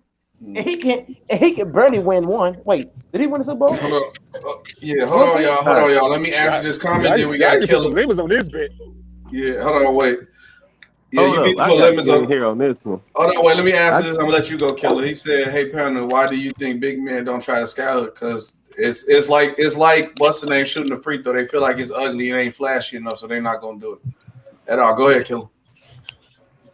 Nah, I got to get in on this, man, because old boy dog and James Winston now, like, he was like trash or something. I ain't say he was trash. Hold on. Time out. I ain't say he was trash. I'm not saying he trash. I say he's not winning the Super Bowl. No, I didn't. Put a tape back. I ain't say he was trash. I'm not saying Winston is trash. I'm saying Winston is not winning no Super Bowl. That's what I said. You said never though. I said he ain't winning no Super Bowl. I ain't say he was trash though. You said he ain't. All right, let's look at the difference between the team this year. Let's look at the difference between the team this year and last year. The running game, for one. Look who fell in their laps. Thank you. 2, look at the tight end they picked up. 3, they picked up one of the best receivers that ever lived. I mean, any quarterback is going to look better in the more balanced offense with more weapons. Thank you. Like, with the offense last year, you knew what was coming. Tom Brady has one without Gronkowski. Hold on a second, go, Mike. Let me co-sign what King Styles is saying, right? Okay, in Jameis Winston's time in Tampa, the best rushing attack they had was his rookie year. They have not had a rushing attack ranked higher than 28 since his rookie year.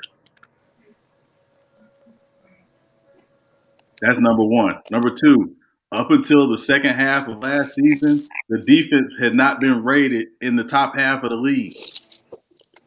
Ooh, yo, what you think about Khalil Burton's said? How many games did he miss? How many games was James Winston missing, bro? What do you mean missing? What do you mean missing? He can't stay on the field. That's not true. He can't stay on the field long enough. Hold on a second. Hold on a second. Say he had a shoulder injury his third year. Matt Hasselbeck. Then he missed some games. Okay, that's cap, Khalil. He hurt his shoulder against Minnesota in the second game of the season, and was out there playing with a hurt shoulder. They pulled him out, and he came back later in the season and balled out. His fourth year, he missed 3 games, the first 3 games of the season because he was suspended by the league. Okay, and then they pulled him out when he had a bad game against Cincinnati and came back 3 games later and balled out the rest of the season. Other than that, he doesn't miss games. That dude plays with everything. Hey, B, you see I had the comment in the chat. Hold on, wait, y'all. I had to comment the cap lock on in the chat. Khalil and Don Hall is capping. First of all, he said Matt Hasselbeck. I disagree with that one. Then he said sports are scripted. Sports are scripted. How we don't see that? What? Kyle Barton on Cap a Lot Records. Where? Who said that? That's capping. No comment. Kyle Barton, he capping. Khalil Barton capping. Yeah, I'm gonna go to his first. First of all, this one, we just not gonna acknowledge this one because this one just that don't even make no sense. This ain't the sports ain't the WWE. The most they can do to rig the game is with the referees. Ain't no. And what the Knicks did, what they did for Knicks and Patrick Ewing. Yeah, I mean, if the sports was rigged as that much as said as a player, how many times players that went broke and all that? Somebody would have been came out and said that story for someone easily. And then he said, as far as all around talent, Tom Brady is Matt Hasselbeck. I disagree with that one. Matt Hasselbeck some anomalies with him. If he's talking about individually talented. I wouldn't disagree with that. Right, yeah. Okay. In terms of individual talent, I would agree in terms of individual talent, yeah. Hey, y'all remember that motherfucker Matt Hasselbeck? We want the ball, we're gonna win. Pick six. Yeah. We're gonna score, stupid. I thought Phil Rivers said that. Probably some Phil Rivers. Boy, he leaned into the mic and said that shit too. Yeah. Yeah, Khalil, I understand. Like Tom Brady was like the first half of his career. Like I'll give y'all that. I'm not gonna argue that he was just strictly a game manager. He did not turn the ball over, but once he actually got into his own, he was different than Matt Hasselbeck. That's the only thing I would say. Yeah, but I have to go in depth into it. Yeah, but I agree with that, SB. Yeah, I would agree. But also, let's keep in mind the man has played in his entire career in the same system. Like that matters. Right. And that's why I would tell you got to look at the situation guys go to, right? Look at the situation they go to. When a guy changes head coaches constantly, changing systems constantly, changing philosophies constantly, he's not going to have a great career. Continuity matters in the NFL for quarterbacks. It's like when a team drafts a quarterback and they hire a head coach, you better tie that head coach to the entire time that quarterback's there. Otherwise, it's probably not going to end well. Because if any quarterback can benefit from being in the same system their whole career and keep the same coach and nothing really else changed, you're not gonna be back. People forget if you go get a new coach, you gotta learn a new playbook, new callings and all that. Get used to everybody and get used to how the coach wants the system ran. Mm-hmm. That's not easy to learn. And people just think it ain't Madden, bro. Well, you could just put a player in and then the playbooks are just gonna be right there. Yeah, they just gonna get the routes. He gonna know how to call the routes and all that. Like that. It's not that easy. That's why Deshaun Watson trying to get traded now, and I think the Texans is gonna try to F him over because they're gonna wait till like the beginning, close to the season when it's like the last straw to get him, then ship him out. Mm-hmm. So if I was Deshaun Watson, I have in mind what team I want to go to, and I already be trying to learn the playbook now. Yeah, he knows where he want to go. And just to piggyback on your Tom Brady point, and I know I be digging on Russell Wilson. He better than Winston. But Russell Wilson's career was set up just like Tom Brady's. Oh no, man! Come on. Yes, it was. Yes, it was. You know, yes, it was. Yes, it was. He better than Winston. That's why you got to give Tom Brady his credit, right? Because Tom Brady became more than that. Russell Wilson ain't been able to get over that hump since he became the team. Mm-hmm. That's why they try to do all this. Him go to the Cowboys. I'm like, bro, him and Dak Prescott are pretty much the same quarterback. If you look at their numbers, Dak Prescott throwing in a pocket. Russell got to the Super Bowl though. Only could throw on the move. Got to the Super Bowl because he had one of the best defenses that we ever seen. If you put Dak Prescott, if you put Dak on that team, he ain't going no Super Bowl. Bro, I'm gonna tell you like this. This is why you said that you can't deny all this about like the defense. Rex Grossman almost became a Super Bowl winning quarterback. You know that, right? And Rex Grossman is dumpster juice, and we all know that. Right. So, go, Mike.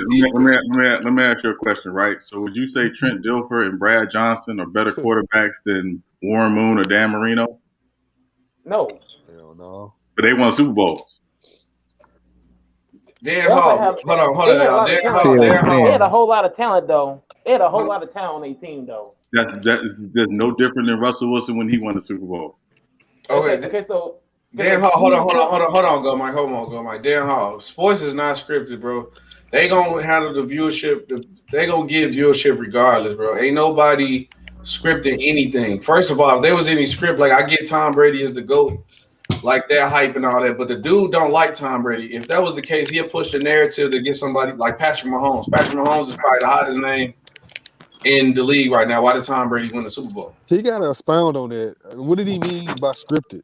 Like what you think he trying to say it's fake? Like he's saying the NFL to WWE, like they pick who gonna win. I gotta hear his he needs to Don Hall. Click the. I'll drop the link, man. Click the link. You got to come explain that, man. Because I do believe there's a degree to it. I mean, you can fix the game like it's like a ref, but like to say the game is scripted. No, there is some anomalies, you know. What you got? What you mean? You got some, you know, like hey, yo, go Mike. Yo, Big just said that you was capping on Jameis Winston. James Winston ain't winning no Super Bowl. But you ain't putting no years on it, bro. Wait, so you it's gonna take him about 15. Because go Mike, look, guess what though? But go Mike, but I mean you'll still lose the bet because you have capital. And then you gotta think about this. Huh? What if he win as a backup? You didn't say if he had to win as a starter or a backup. What if he gets straight into the Bucks? Wait, I gotta clarify that. He has to win. Hold on, time out. I gotta clarify that. Hold on. I gotta clarify that. He has to win. He has to win as a starter. He has to win as a starter. He can't be a backup. He cannot be a backup. James Winston has to win as a starting quarterback. If you don't win as a starting quarterback, it don't count. His whole career, he's not gonna get no ball. He has to be a starter. He has to be a starter for the whole season. He got to start the whole season. Hold on, Mike. Hold up. I'm finna dispute that point right now. First of all, if you look at Jameis Winston's skill set, that boy can throw the ball. No, he might have a turnover, and plus the turnover thing. The dude was turning the ball over in college, but he was, I think, 23-1 as a starter, and his only loss was in the CF, the first CFP, and he lost to Marcus Mariota. 26. Listen, it was like 23. I forgot. I think didn't he lose to Marcus Mariota in the first CAP? Y'all comparing college to the NFL. Cut it out. But listen, go Mike. What I'm saying is what you gotta listen. If he's on the Saints. Like people think that Jameis Winston is a good quarterback. I think him being with Sean Payton is going to help him with his decision making and him making better decisions. Him going to the Saints and sitting behind Drew Brees was the best thing that could have happened to his career because he learned that he doesn't have to chunk the ball 70 yards down the field. He learned that it's okay to use the check downs, and he got two good check downs. He got Latavius Murray and Alvin Kamara. So if he becomes the starter of that offense, which I think he will. Give it a year or two, like that offense is gonna be cooking better than it was with Drew Brees, in my opinion. Because the last 2 years, the problem with Drew Brees is he couldn't throw the ball down the field. See, when I'm preaching, you need to shut up, please, bro. They have a Super Bowl level offense skill set, and then that defensive line, Lord have mercy, Cam Jordan, Hendrickson, oh my gosh, the linebackers, that back end. They're gonna be a problem because one, they can rush forward, but they don't have to sacrifice their back end, and that is good because if they don't have to sacrifice their back end. And I can't believe I'm speaking facts right now. I'm in a good mood, but the thing is, Jameis Winston, that offense gets cooking, and he doesn't have to do everything, and he can still make those throws. He can still make those big plays down the field, bro. They're gonna be a Super Bowl threat, and it wouldn't surprise me if he wins the Super Bowl. And I think Sean said this, bro. You compare his first 5 years, bro, they're identical to Peyton Manning's stat-wise, completion percentage, QBR, passer rating, and everything. Yeah. Now, am I saying that Jameis is better than Peyton Manning? No, I'm not. But his stats are comparable. I mean, honestly, if we're just saying, I don't think he could have won in Bruce Arians' system, immediately. I think it would have taken some time. But this system, I think give it like 1 or 2 years. I think, bro, this Saints offense is going to be at a whole nother level like you never seen it before because he has a coach that's going to have his back. And two, he's in a system where he doesn't have to be Superman. He doesn't have to do it. plus his mechanics. I'm saying his mechanics are top 10 in the league. The way he throws the ball, his release point, how he steps through this stuff, man, it's all good, bro. Yeah. And that's what you don't understand. You just can't look. And how many Super Bowls? How many rings Drew Brees got? One. And how many years has Drew Brees played for the Saints? A long time. 16. And y'all made it tell 16. me. And y'all made it tell me that James Winston is gonna win with man. Come on, bro. All he gotta do is get one. How many years the defense been like this? Go, you Mike. hear me? The NFL don't like the Saints. The NFL hates the Saints, Mike. bro. That's all right. All right. Every year. Hey, the NFL don't like the Saints. It's been proven.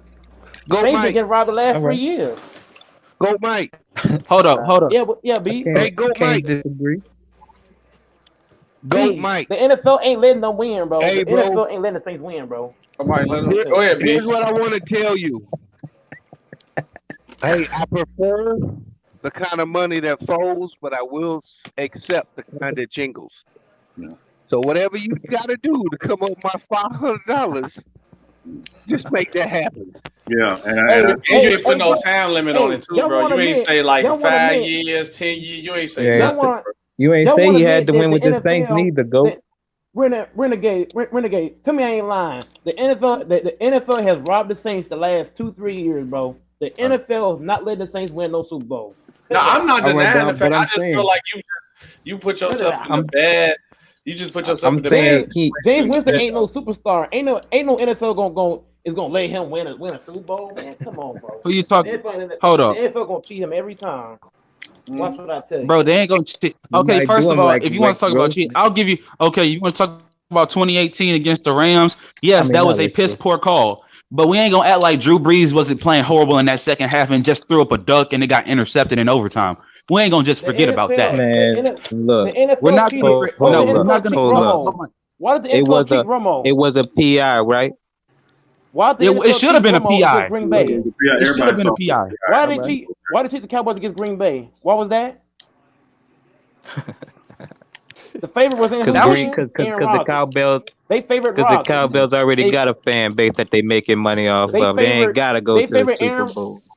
They favored Aaron Rodgers over who was that? Who's that? That playing in that? Aaron Rodgers only got one Super Bowl too, and one. No. He only needed that one, and them Green Bay fans gonna keep coming back for his ass. I'm talking about as soon as he stepped in the building. Whenever Dez Bryant caught that ball and they called it a drop ball, they favored Aaron. Oh, that was when that was Tony Romo's last year healthy. They favored Aaron Rodgers. They're not gonna favor no all-brand quarterback, bro. Get out of here with that.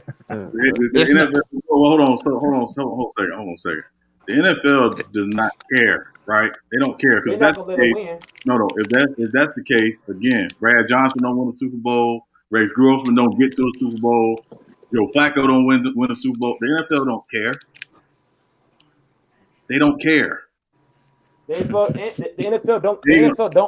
hates the Saints. It's been proven. If they care, Aaron Rodgers, Drew Brees, Tom Brady, those guys will be in the Super Bowl every year. They're not. They don't care.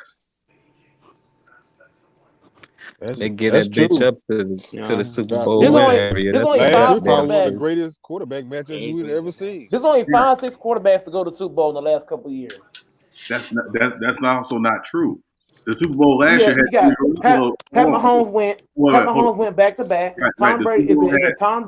The Super Bowl had Jimmy Garoppolo in it last year. It had Jared Goff in the year before. It had Pat Mahomes in it too, though. Pat Mahomes went back to back. That's the Rams and the Tom Brady replacement, though. Jared Goff went back to back. I mean, he didn't go back to back. I mean, Los Angeles Rams, I should say, not even St. Louis, you know. Los Angeles in their first year too. The point is, the NFL don't care. The NFL's not. They're gonna make their money regardless. It's been proven. Because two things. Number one, here's what you need to know about the Super Bowl. Number one, the NFL, the Super Bowl is not a fan event. It's a corporate event. They don't care. Corporations pay a lot of money to keep around and be a part of the Super Bowl. The NFL don't care. When the Saints get cheated again, I'm gonna keep on laughing. Go crazy. That's what's gonna happen. I'm about to get out of here, man. Salute the Vikings, man. Salute. Bro. Thanks for coming through, man. The Let's see what that comes no in. Saints Yo, win. Mike, where they cheated against the Vikings, when Kirk family member beat them, when Tom third Brady's cousins beat them. off-brand The Cougar. Saints are never gonna beat the referees. It's never gonna happen. The referee gonna step in. Bro, it's not always the Saints against the referees, bro. You gotta say. I'm just saying, bro. In Drew Brees' last 3 playoff games, he is a 63. He has a 63 passer rating and a 21 QBR. Is that on the refs? Brees been old for like 4 or 5 years. Okay, what y'all think about this coming right down? How comes All he that said, boy- have y'all all he ever been heard doing of is- the coaches changing the playbook 2 days before the Super Bowl? Yeah, the Raiders did it. So what they got to do with the league being fake, though? I'm confused. Okay, like I said, you got to click the link. You got to explain more. Like, Y'all said I I'm don't get trolling. it. He trolling. Wait, what did he say? He said, trolling. he said the NFL is scripted pretty much, or the sports scripted. He said, then Khalil said at the NFL care, Baker Mayfield should win the ring in the next 3 to 5 years. They don't care. They don't care. But them Browns fans ain't going nowhere. Them boys been a toilet bowl. Hold on, wait, Khalil. I don't know. That's kind of biased to say Baker. I would have given you more credit. You is from Cleveland, though. They made the That'd be playoffs. good for you, though. You would want to see that. You'll want to see that one. Say a different quarter. Say a different quarterback than I believe. Hey, Sean. What's up, Big I J? think this being for Hey, didn't you say? I know you said I was fixing my Wi-Fi. I know you said something about Bruce Arians. He said, didn't you say he had 350 to 400 plays like packed like for per game that he prepared and everything? Right. Yeah. That's how they're. That's how his. I know that. Yeah, I know that's how the offense runs and everything. But like, was it like when he was the offensive? When he was coaching in Indy, and I think he was on that. He was an offensive assistant on that the Indy team that lost to the New Orleans Saints in the Super Bowl, and that was the thing that came out where he said like 2 days they had some stuff in 11 personnel that they wanted to use that they haven't. It was about 40 to 50 plays that that haven't been used all that season, and he put it in the playbook, and it was basically 11 personnel. Some starts that you had Pierre Garçon in the X position, you had Reggie Wayne in the Z position. So like it's possible you can add stuff, you can add plays, take out plays, you can change playbooks and everything, but I don't know where this idea where the NFL is scripted comes. I don't know where that idea came from, bro. I don't know if or somebody. I don't know. Yeah, to be honest, that's the only thing that is scripted in the NFL is offenses coming to games, but their first 15 plays scripted, right? They come in, they know exactly what they're going to run within the first 15 plays of the game, right? That's the only thing that's scripted. Other than that, I don't know where the scripted thing comes from, to be honest with you, bro. Because I played and everything, and like, well, I know high school ain't the NFL, but like I played DB and I played safety, and we would have coverages like when we would scout teams. Basically, at the first quarter, our coach would tell us, we're gonna be in quarters, we're gonna be in three deep, we're gonna be in 24, we're gonna be in 22 man cover 5. Like we'll have like 4 different sets of coverages for that first quarter, and then after that, it would just be anything based on what the offense was doing. Right. So I'm like, I can understand that, because of walkthroughs and everything. Yeah, you script the first. They basically script the first quarter and everything, and it's sort of like how the NBA, how coaches, they have like the rotations really set up, for the first quarter and like into like the first 2 minutes of the second quarter. But like this idea, it's been rolling around like on the little smaller channels and everything. People been going crazy saying that it was scripted that Tom Brady won a Super Bowl in his first year and he went to Tampa Bay. He had predetermined and everything.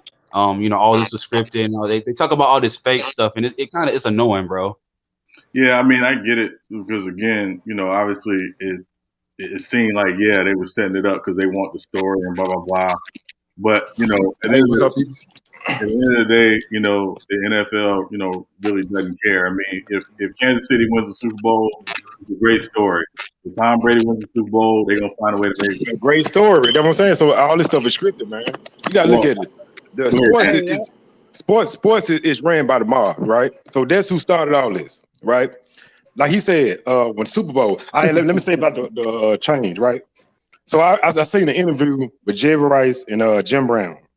And they were talking about when they went to the Super Bowl that year and how they said all year, or the whole 2 weeks, they said they were gonna run, smash, run. He said 2 days before Super Bowl, the coach changed the whole goddamn play, said they're gonna throw. They said they never, because they've been in NFL, they never heard a coach do that. Like I say, man, at the end of the day, all this stuff it's scripted, it's entertainment.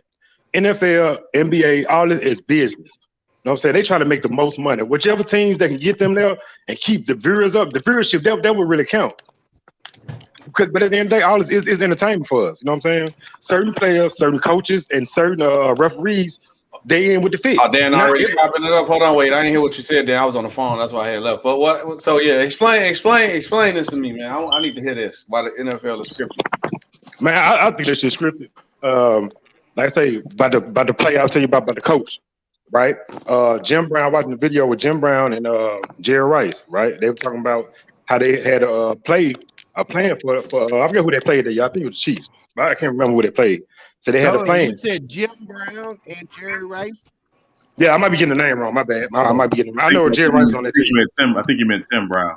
Tim Brown. That's why I said my bad. I might be getting the name wrong. My bad. Okay, go ahead. But, they said they had a plan for the whole 2 weeks to run and gun. That man said in the 2 days before the Super Bowl, the coach came with a whole nother playbook. That man said he had never seen that before in his time of playing the NFL because they wanted.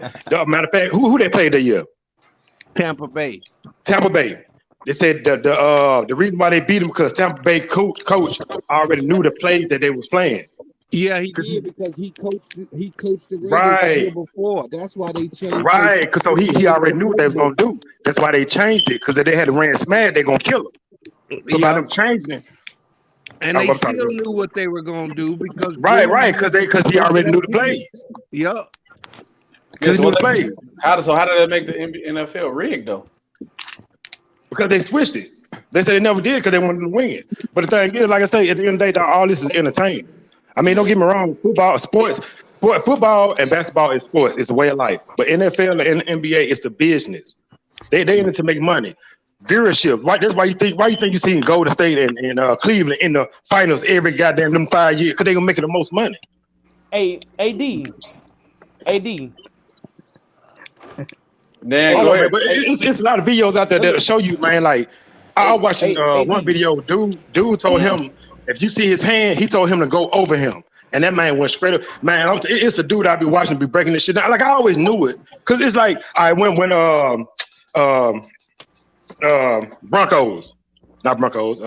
Peyton Manning went against what's the dude name? Damn, y'all know. Goal line, Russ.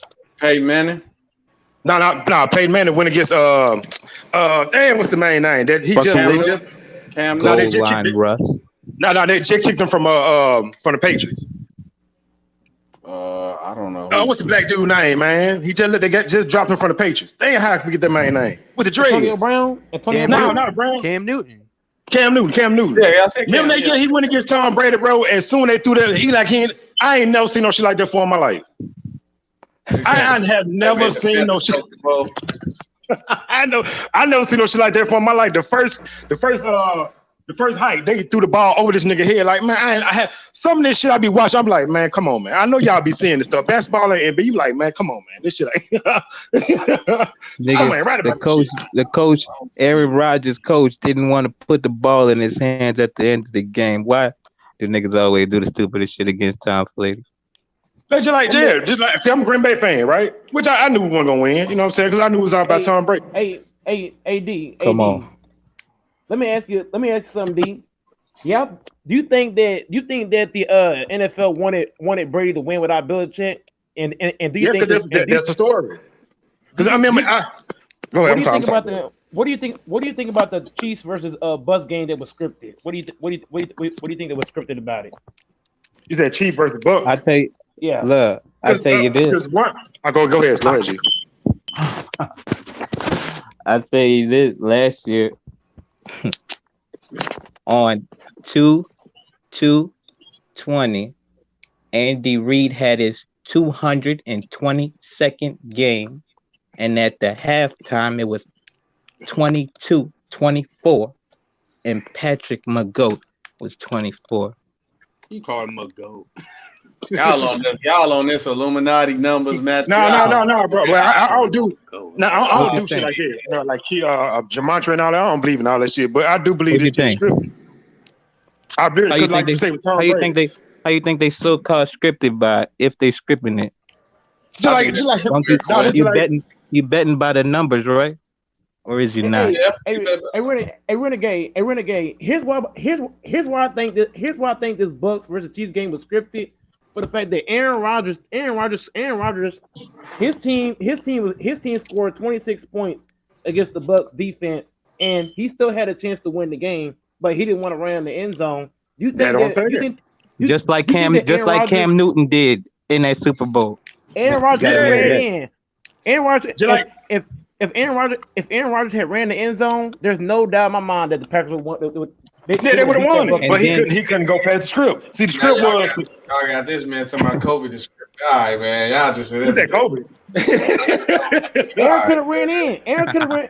Come on, what you think? Ran the end zone. Come on, I don't think I'll say about Tom Brady. There was a story, right? Can Tom Brady win without Belichick? Can Belichick win without Tom Brady? Right? If they'd have got the ball to Marshawn Lynch, he could have ran in too. Marshawn could have ran the end zone, but that was they didn't even throw him the ball. They didn't want to do what they have the MVP that year. They didn't want to Marshawn Lynch. That's all that is. That what happened with that. They didn't want. They didn't want him. Yeah, they didn't want him with the MVP that year because he was. No, they wanted Brady to win. That's what that's called. Like I said, man, it's. I don't believe everything I see. Like I said, I don't believe in Illuminati and all that shit, gematria. I don't believe in all that shit, bro. But when niggas Illuminati established in 1776.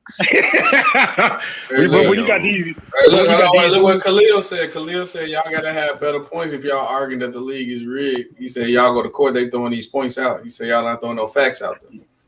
You could say that, say whatever the fuck you want, but it's actual evidence that that you're gonna admit. You got all of these refs admitted what they this and that, and then you're gonna blame the refs for this and that, and then say that it can't be to a certain extent that you don't believe for what, because you want to believe in it. I don't think I'm saying it. Like I say, I don't tell people to believe what I'm saying. Just do the research. It's out there. You know what I'm saying? It was a referee. It was a referee back in the 80s that retired that said he came on camera and said he used script games. Man, they got a woman named got a son. Yeah, because the referees control the tempo, even with basketball. Yeah, they control it. That's why the Sprite guzzler, y'all. I'm playing. I ain't even going. But like I said, at the end of the day, it's still entertainment for us. You know what I'm saying? Even if it is or it ain't, people still gonna watch it because it's entertainment. You know what I mean? That's true. Here's how I know. Here's how I know that too, D. If you watch the Chiefs play the game before the Super Bowl, they was calling all kind of plays. But as soon as they got to the Bucks, they called one play: throw the ball to Tyreek and hand the ball off. And he know how to play, just like with Cam Newton. I mean, I don't understand this. Y'all play good. Kelsey got how many targets? You guys are underestimating a couple things. One, Goat Mike, they lost their left tackle. They had already lost their right tackle for the season. They lost their left tackle in the Buffalo game. So the Chiefs went into that Super Bowl without two starting linemen. And you saw the Bucks was putting some pressure on him like nobody's business. They didn't make no adjustments though, B. No, you can't make no adjustments if you can't control the line of scrimmage. Go Mike football, you lose. Green Bay made adjustments. No, they but you know, like I said, man, I'm not saying people should believe me, but I'm saying just do your research. This shit is out there, man. And then number two, when you make a statement like Cam Newton got in the Super Bowl and couldn't play, and Tyreek Hill did the same, you're underestimating the pressure that comes with playing that game. Yes, sir. And if you've ever been in sports, you know the situation. You understand that whether you scared or not, you get butterflies. It ain't the same. And if you never been in those type of situations, you don't really understand what I'm saying. But that's everybody. Everybody get butterflies. Mike Joyce said he get butterflies every time he went to step on the court. But the point is that doesn't mean everybody will perform with them. Now you're right about that. Now I can't lie. You're right about that. You're right about that. Some people so you saying that these so-called choke jobs that keep happening, is all just like not part of a storyline. Don't like they No, absolutely I'm cannot be saying part of a story. that whether you believe the game to be script or not script, whatever you believe, you're still dealing with a human being that has emotions and feelings, and they know everybody watching them, and they fuck They up. say, You're right about that. they say that about the referees when they rig up games though. Yeah, but I'm just telling you from someone who's played in big games. Hey, not everybody can compete when when your own internal self starts cooking. You got to know how to calm yourself down and stay in your head. Yeah, And and I understand. I understand and that if to the you can't fullest. You know do what I'm saying? that, you will do shit that you don't normally do. You'll make dumbass bonehead plays. You'll drop balls. You'll do all kind of dumb shit. That's true. Yeah.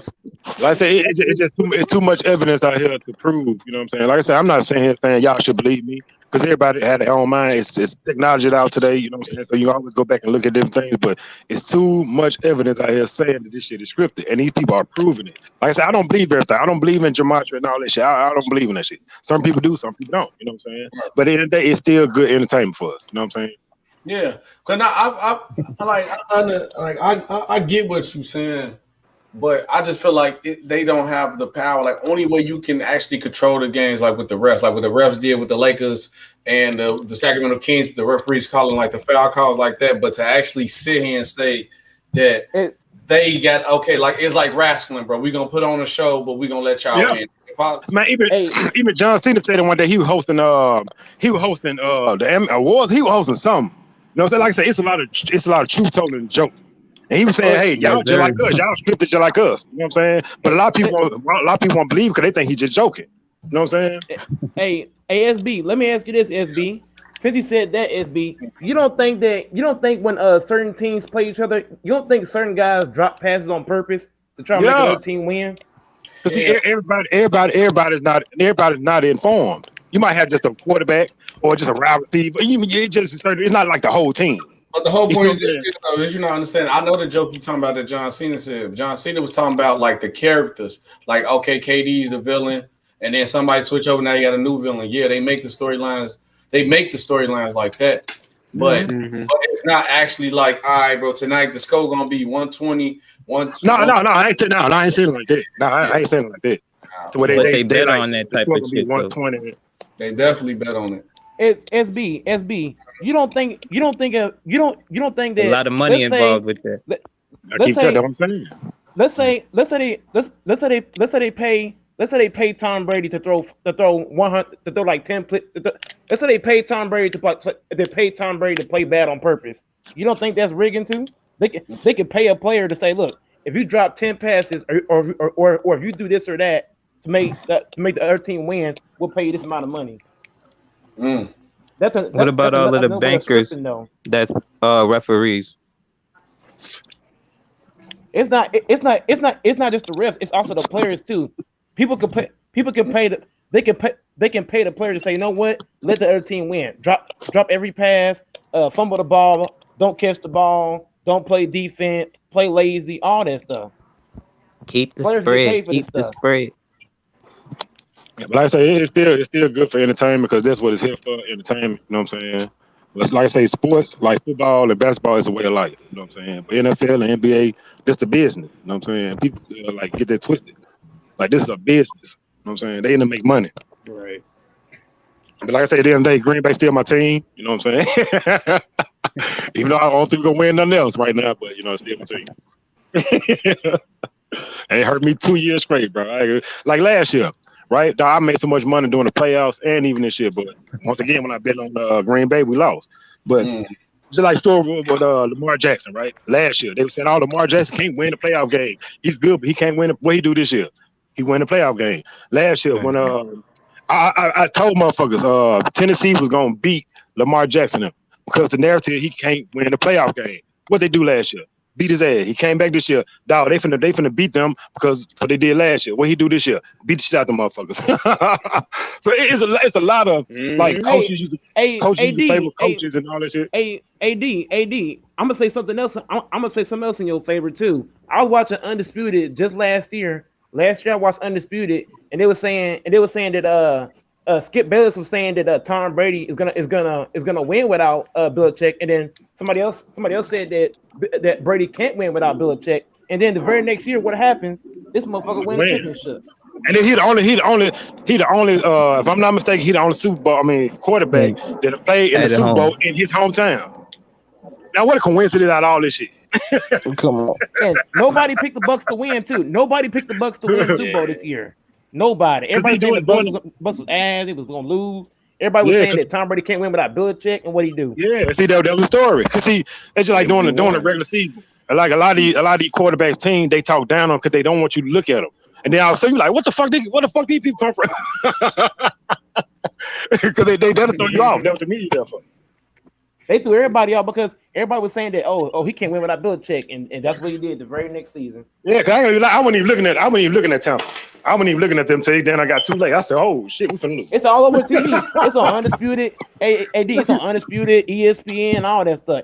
Everybody said he couldn't win without Belichick, and he won the next year without Belichick.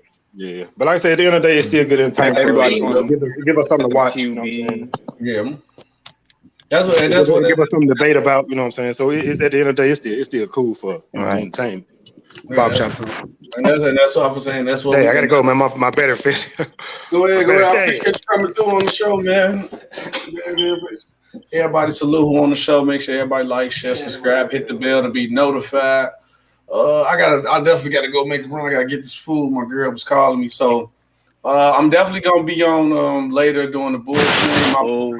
My boy Sean will definitely be live today. U3 Sports Talk, so definitely check out his stream too. Sean, what you talking about today on your channel? We're doing some talking about Harden back to Houston. Talking about some mid-season awards in the NBA, a little bit of NFL. So yeah, you know. Also, we'll be live. Just real quick, we'll be live on Sunday during halftime of the All-Star game, grading the slam dunk contest. So definitely look out for that as well. Okay, cool. Hold on, let me. There's only gonna be 3 guys in there. Yeah, but I mean, we just it's during the game. Probably the best part of the game because you ain't playing no defense. Would y'all admit that Aaron Gordon got robbed last year? Yeah, he did. He know he got robbed. I dropped Sean link in the chat for everybody to go. Make sure you go sub to my boy channel. Man. He definitely gonna be talking about James Harden getting his jersey retired. So if y'all don't want to be over here listening to me yap about the Bulls, go right to my boy channel. Go to Sean channel. Who y'all getting beat by? Who we getting beat by? We playing the Pelicans. We finna get this done. On, man. Oh yeah. Oh no. I think y'all get entertained by my pain watching my team lose, man. Come on, man. SB, you know what's crazy, SB? Especially self-defense, like True. I can't wait till we play somebody else team that I know who like it. I'm gonna be on here talking crazy. He beat both our teams, SB. Y'all going live at 7, right? Y'all better beat y'all better beat my squad. Boy, I'm telling you. Let me see. You ain't never gonna hit. You ain't never gonna hit the end of it. If we beat you, nigga. Sean, y'all going live at 7, right? We're going live at 8 p.m. 11. He Midwest time, so 7 your time, yeah, because he Atlanta time, so he out ahead of us. No, it's 8 my time too. Yeah. No, we Eastern Standard Time in Atlanta. Yeah. Yeah, man, they need to go ahead and trade us Lonzo. I ain't gonna lie. Go ahead, man. Not happening, man. Yeah, it's over with now. He balling too much, man. We should have had him when we can, man. We could have got Sadaransky 2 second-round picks. Gone, I would have got him out of there real quick. What that was out there? Yeah. He the Pelicans' third best player now, so he ain't going nowhere. Yeah, it's over with now. And Zion and Brandon Eagle voucher for him too. So and he like you don't realize how much important he is to Zion game, bro. Man, to both him and Ingram because them guys. So people don't value the true point guard. Go ahead, Renegade. I think that was My bad. Lonzo, the reason why that boy ain't gotta do nothing but play right next to the rim. Mm-hmm. Yeah. And people don't value when you got a third guy who's unselfish. That's valuable to a team that's trying to build a championship culture. Yep. You got to always have that third guy that's unselfish, and that's Lonzo. And Lonzo's also made him. He's also made himself one of the best 3-point shooters in the league. So, right, yeah. And not he can't shoot, which is crazy. Yeah. The boy Zion was moving the shit like ragdolling yogurt. That shit was crazy. To preview what you can talking about, Lonzo changed his form. Do you think the only question I got to ask? I know you're gonna go more in depth on your channel. Just one question I ask: do you think they announced it like too early? We all know that his jersey's gonna get retired, but do you think they announced it too early? Do you think it was like a reason behind it why they did it so early and announced it? No, I mean, I think it's just they're just trying to, mend fences at the end of the day. At the end of the day, he's probably the second best player in their franchise history. Maybe third. Salute. So, I think they just wanted to go ahead and really just mend fences. No need to hold on to it. It's over. They can move on. And, so that's the reason why. Yeah. Who y'all talking about? James Harden, number one. But yeah, I don't want to go too in depth because that's going to Sean doing it on his channel. So if y'all want to go in depth on it, go to my boy U3 Sports Talk when he go live tonight, and then y'all can go crazy. That's a little preview. That was a preview he gave y'all. So y'all want more, y'all got to go to the channel and go sub and hit that bill. Appreciate that as always, brother. Always. But yeah, now I'm finna go get this food. It was good. I appreciate everybody coming through on the chat. All right, salute everybody. Salute. Appreciate y'all, man. Appreciate it. Salute everybody.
Like, subscribe.